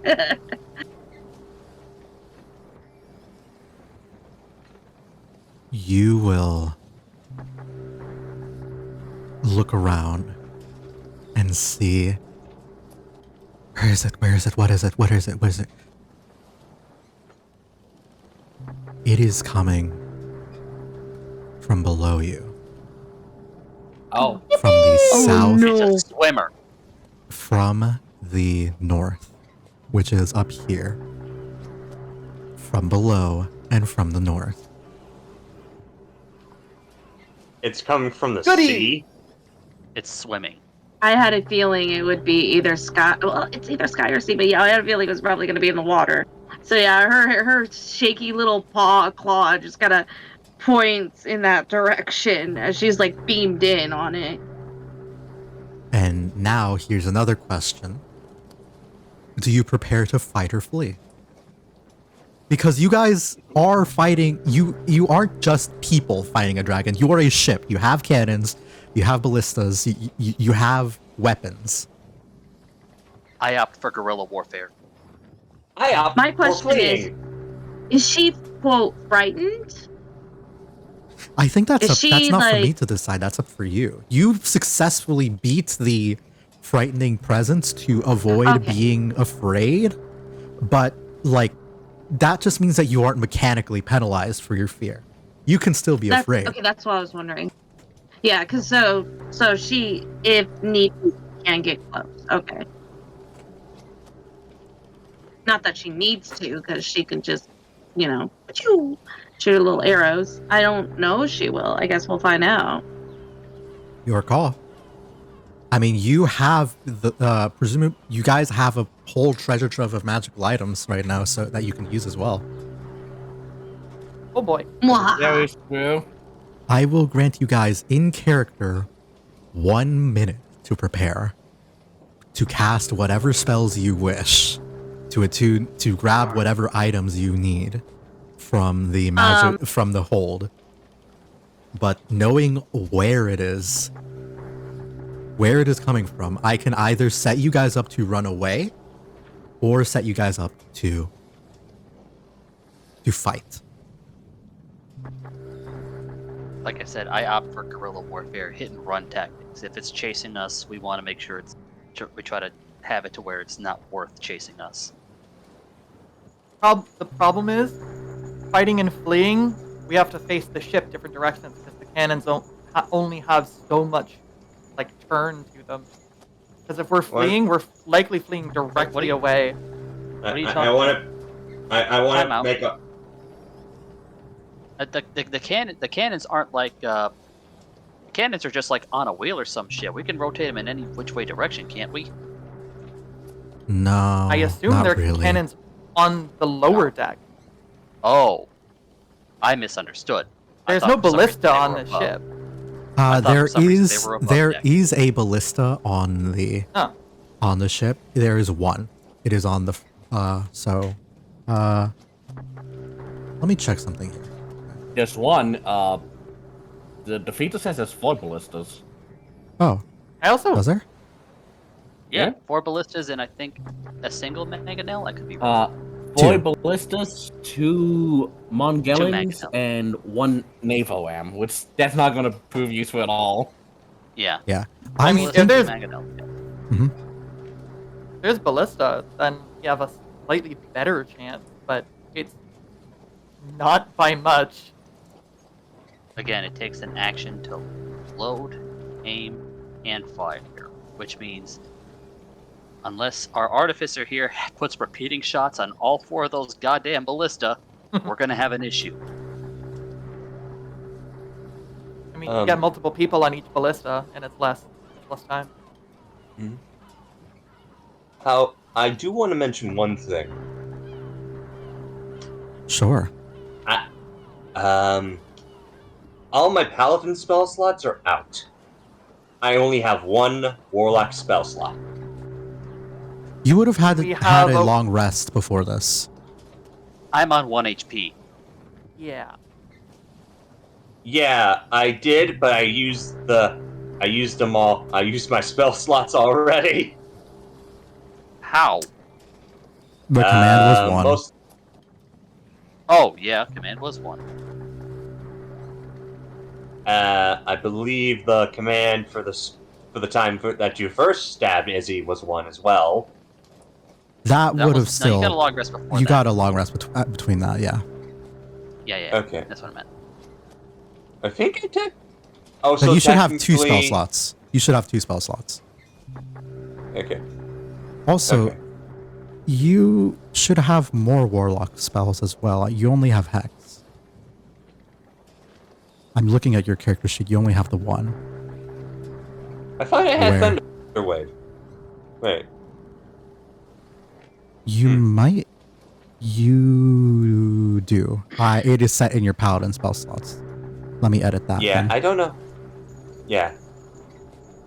I don't know why it was for Paladin for some strange reason. No, it's because it defaults to normal spell slots. So, Yeah. anyways, But yeah, but those are. Do we not have enough people to get the ship ready to flee and to fight? you can do that. Honestly, I could distract it with Eldritch Blast. I mean, have the range. At this point, if we know a dragon is headed directly towards us, we need to start running, period. Yeah, Like yeah. no matter what, Honestly, there's no sense in making this an easier fight for the dragon. Yeah, there's no sense Yes, in being we gotta sitting fuck. a literal sitting target. Yeah. This is We we are run. not doing ourselves any favors. No. We Yeah, can yeah. always come back here. We can't rebuild the ship in open water. Yeah. Even that second trip be damned. Like fuck it, we got what we basically needed. Yeah. We're More or leaving less. now. We're we leaving. run. We go. We're Yeah, we're we- leaving. Yeah, we're leaving right now. We're leaving. Yeah. South we go. we're leaving. Hey, No Yeah. argument here. remember when?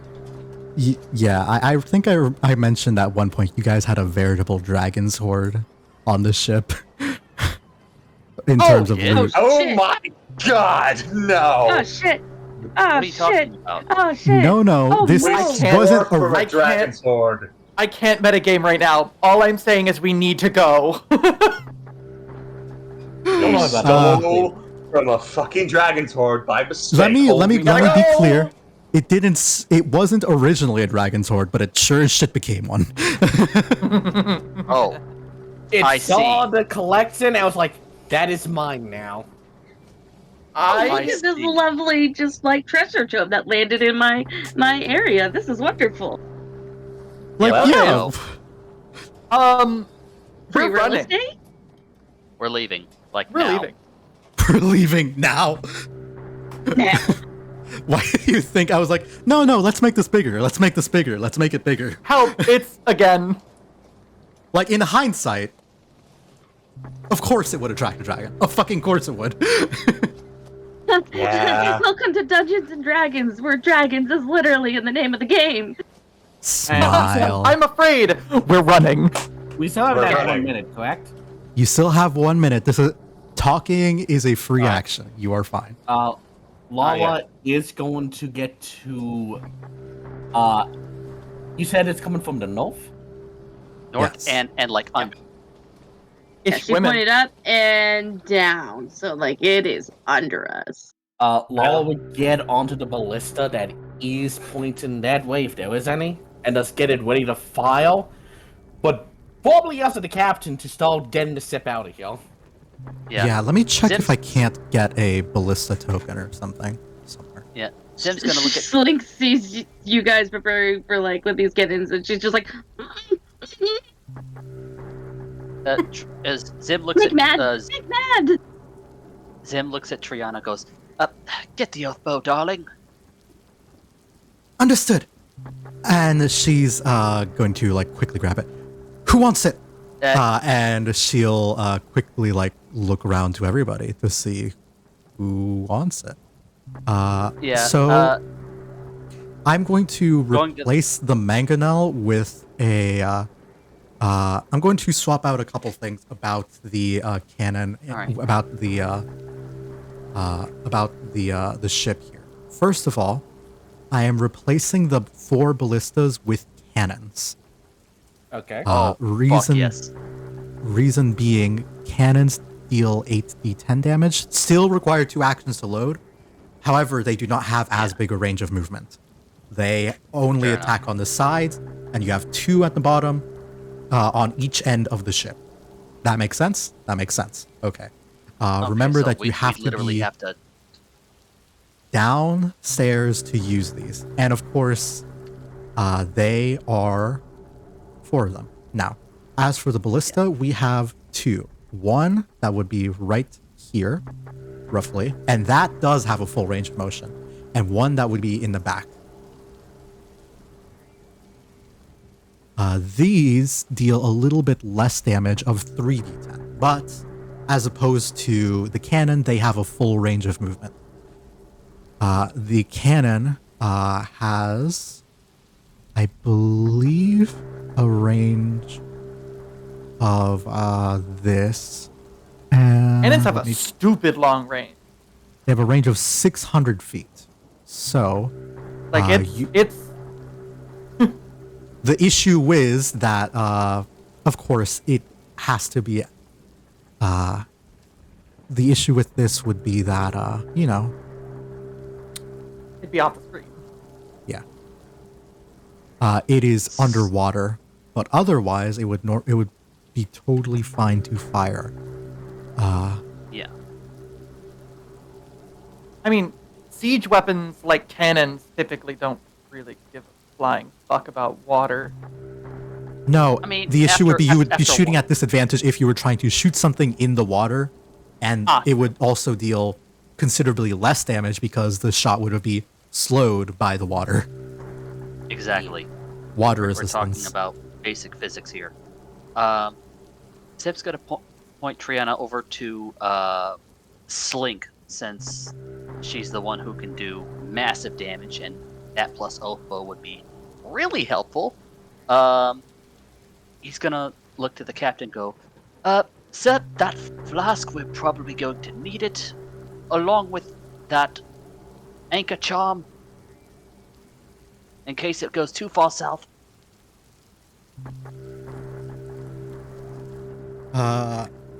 He'll grab the anchor charm and he'll just simply ask, should I hold it or should someone else? Actually, he has an idea. He kind of has an idea. Throw it in now.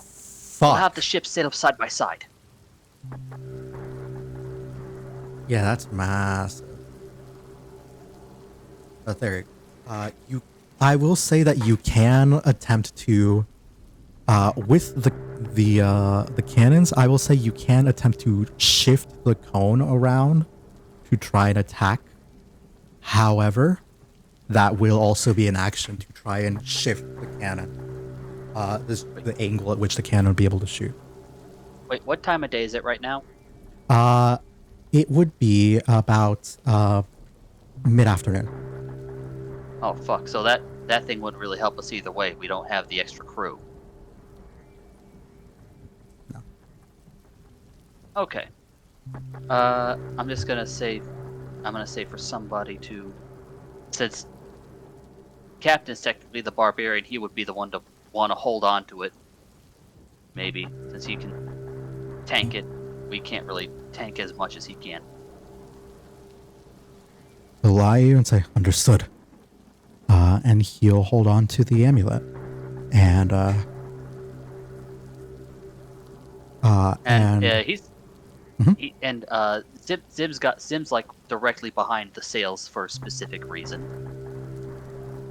yeah. You'll see that the clouds begin to like blot out the sun a little bit, and it becomes very, very dark. Hey, Allie, you mind handling that for us if you can? By the way, I do have a quick question for everyone else. Should I go Sure. into a cannon or a ballista? Full range of motion or more Ballista. damage, that's your call. Also, do I use my stats for the cannon and ballista, or like how does that work? It has its actually? own stats. So It literally goes by its own stats. it goes by its own stats, and it I will make it so that all of you are owners.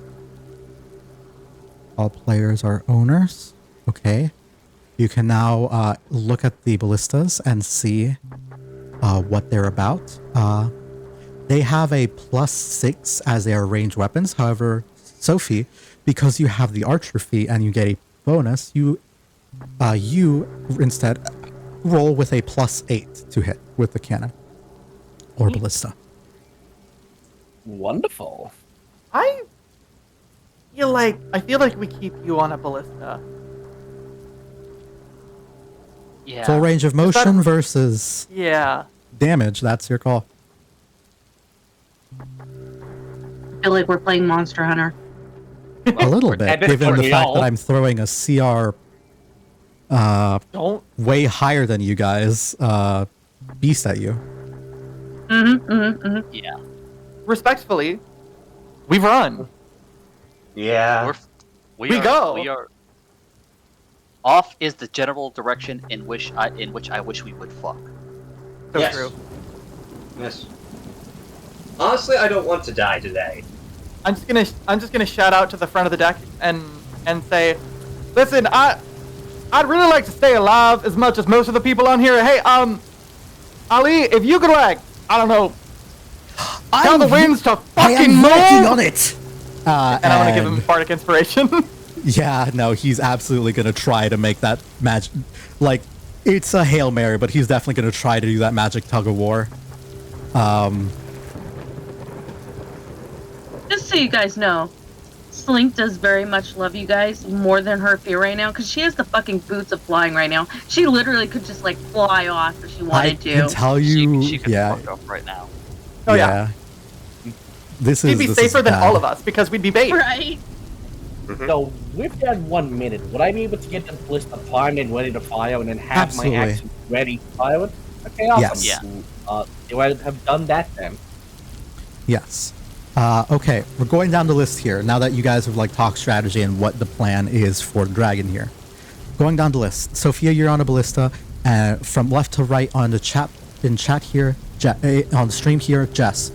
What is your plan at start here? Well, I asked Triana God. to get Slink the oath bow.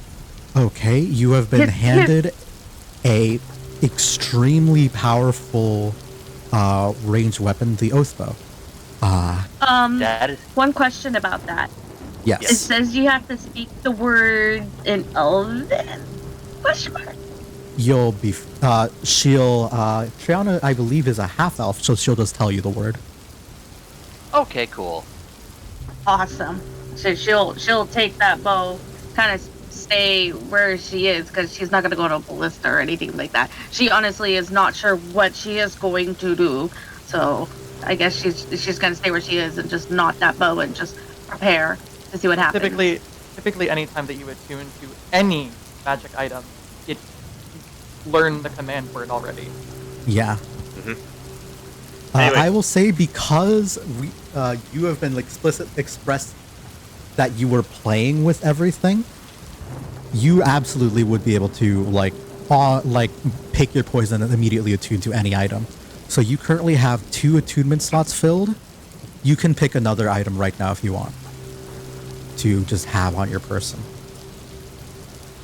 Oh, and I'm gonna take the spell scroll of scatter. I just lied in case. actually. You have the boots, the winged boots. Never mind. You're good. That's all. I have the you got 2 it. items, so Yeah. You have the Ion Stone, the Winged Boots, and the Oath Bow. Those are the 3 that you have here. I'm packed. I'm good. Kind of. When As she's good as I'm gonna be. absolutely strapped. I think Alan definitely has the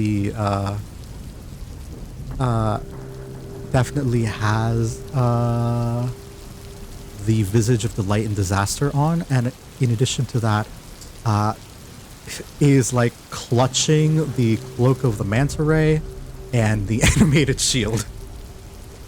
So Understandable. Entirely fair. Entirely understandable. If the Angelo's armor was not stale, I would have taken it. Yeah. You But don't need the- it though. You're gaming. You don't need to breathe. Well, yeah, I don't need it, but you know, if it had 14 AC and didn't have the max dex modifier, I could have a lot more AC. Anyway, Izzy's just standing at the side of the ship, ready the fucking Bryant, and ready to cast Eldritch Blast at his nose. Notice, you know. Yeah. With the Bident, let me just make sure it is in your inventory. It is. It has a +7 to attack, so be sure that you use your Eldritch, the Eldritch Bident instead of Eldritch Blast, because currently that deals more damage than your Eldritch Blast. You get to that through Indeed the it inventory. does. Got it. Which, by the way, I get a D12 since I'm a warlock. Let's Yes. fucking go. All right. So that's Jess. That's Yes. Sophia spoken for. That is Green as well. Yan, what are you doing? I am behind the sails. I'm going to be innately casting Gust of Wind on said sails in order for us to push faster. Also, I'm gonna be holding the spell scroll Scatter in case the fucker gets too close and as a attempt backup plan. Scatter might very well save someone's life here. That's what I'm hoping. Yeah. All right. So, my goal is distance. Yeah. All right. Let me quickly just distribute the magic items accordingly. You are holding the spell scroll of Scatter. Just put that on your person.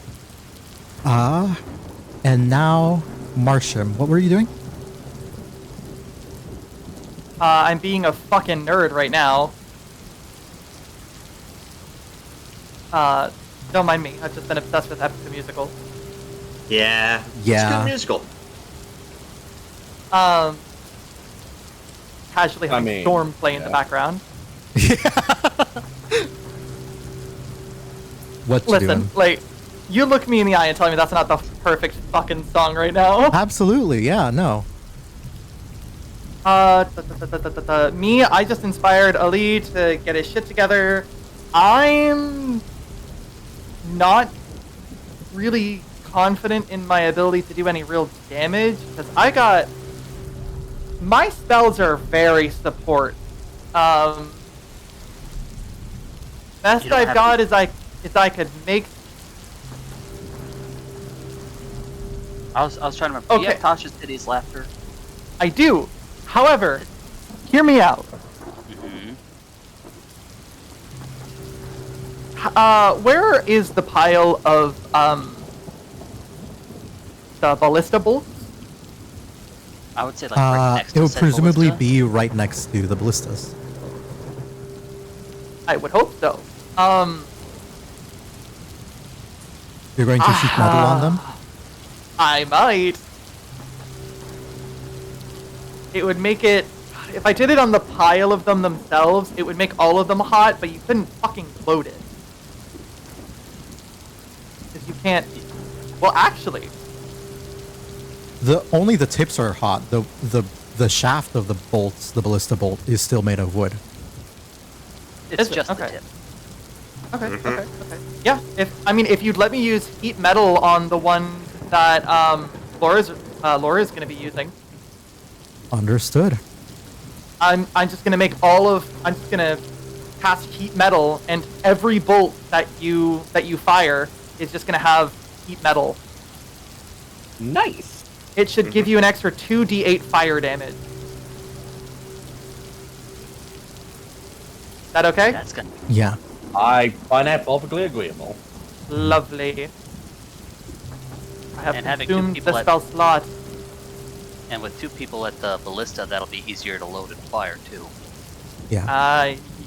Yes, sure. Sure will. The captain will shout out orders to everybody. Saying,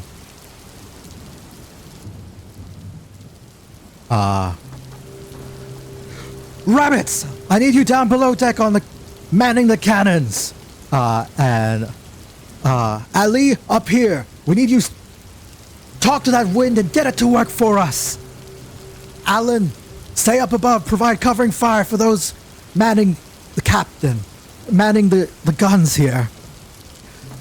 Squiggles, Marco, down below deck. Provide support for the brothers. Jana, up here as well. Covering fire as much as possible.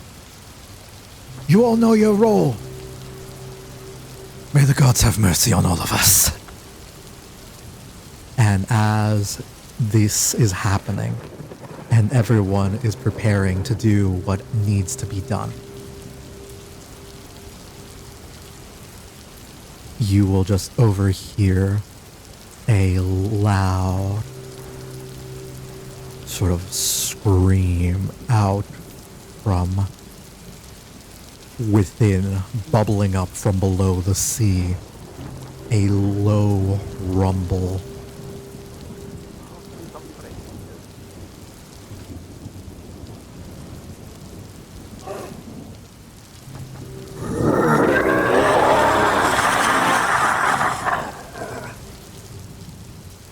I don't like that.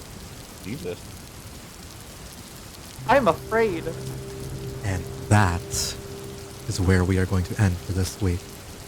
Ah! Thank you guys Ready? so You much blue for playing. ball and bastard. That's what we get for that's what we get for analysis paralysis. Oh, Wait. Ken, I wonder if she can speak to it. Oh, probably. You so excited. probably I'm so can. scared. You and Alan I- probably can. I can't say Dragon it. buddies. Look at the can't- I time and can't. tell me you want to keep going. I mean, Yeah. I'm looking and Yeah, it's no. only 10 to 9 for me, but It's almost midnight. Please let me go to sleep. Yeah. Let me you sleep. are in the future. You're actually up way past your usual bedtime right now. I'm sorry. I hope this was fun. What, who, I hope you all me? enjoyed it. Yeah, you. Yeah. That is true. I normally go to bed at like 10:30. Yeah. Yeah. No, I Ooh. So these items, like the winged boots and stuff, I right click and just push equip, correct? They are equipped, yeah. Or attune? Or are they already? They should They're already already be attuned. You spent they like should the be. whole day just fucking around with everything here, so you basically had your pick of Yeah. the items already. And But I mean, I don't know if it's physically attached to my character sheet. yes, if it has a little shield icon next to it, it is equipped. Nice. So you have equipped everything that has a little shield icon over it. okay. I was just looking realized- in the hall right now. I just realized something. Yes. I have no idea what Russ is doing right now. Oh boy. Yeah, no, in the heat of the moment, I don't think the captain would be humoring the pig right now. I'm yeah, sorry. The pig's probably under. I believe the pig is probably either under Izzy right now as she's riding him, or under the deck, just trying to do whatever it needs to do to survive. He's helping push around all the cannonballs. Yes, he is helping pushing the cannonballs. Yeah, there's a monk and McSquiggles are down there also providing assistance for the brothers trying on the cannons. Mm-hmm. All right. I'd like to ask a question off stream. Sure. We're going to raid a good friend of mine who was also playing. God fucking damn it. Why do I play with these people? Why do I put up with this? You'll see as soon as I raid out. You'll see what I mean. Give Aeon all the love. Tell him that he's poggers. Tell him that I don't much care for his hat. Jeez. But you'll see what I mean. Fuck your hat, pal. Bye-bye. Boop.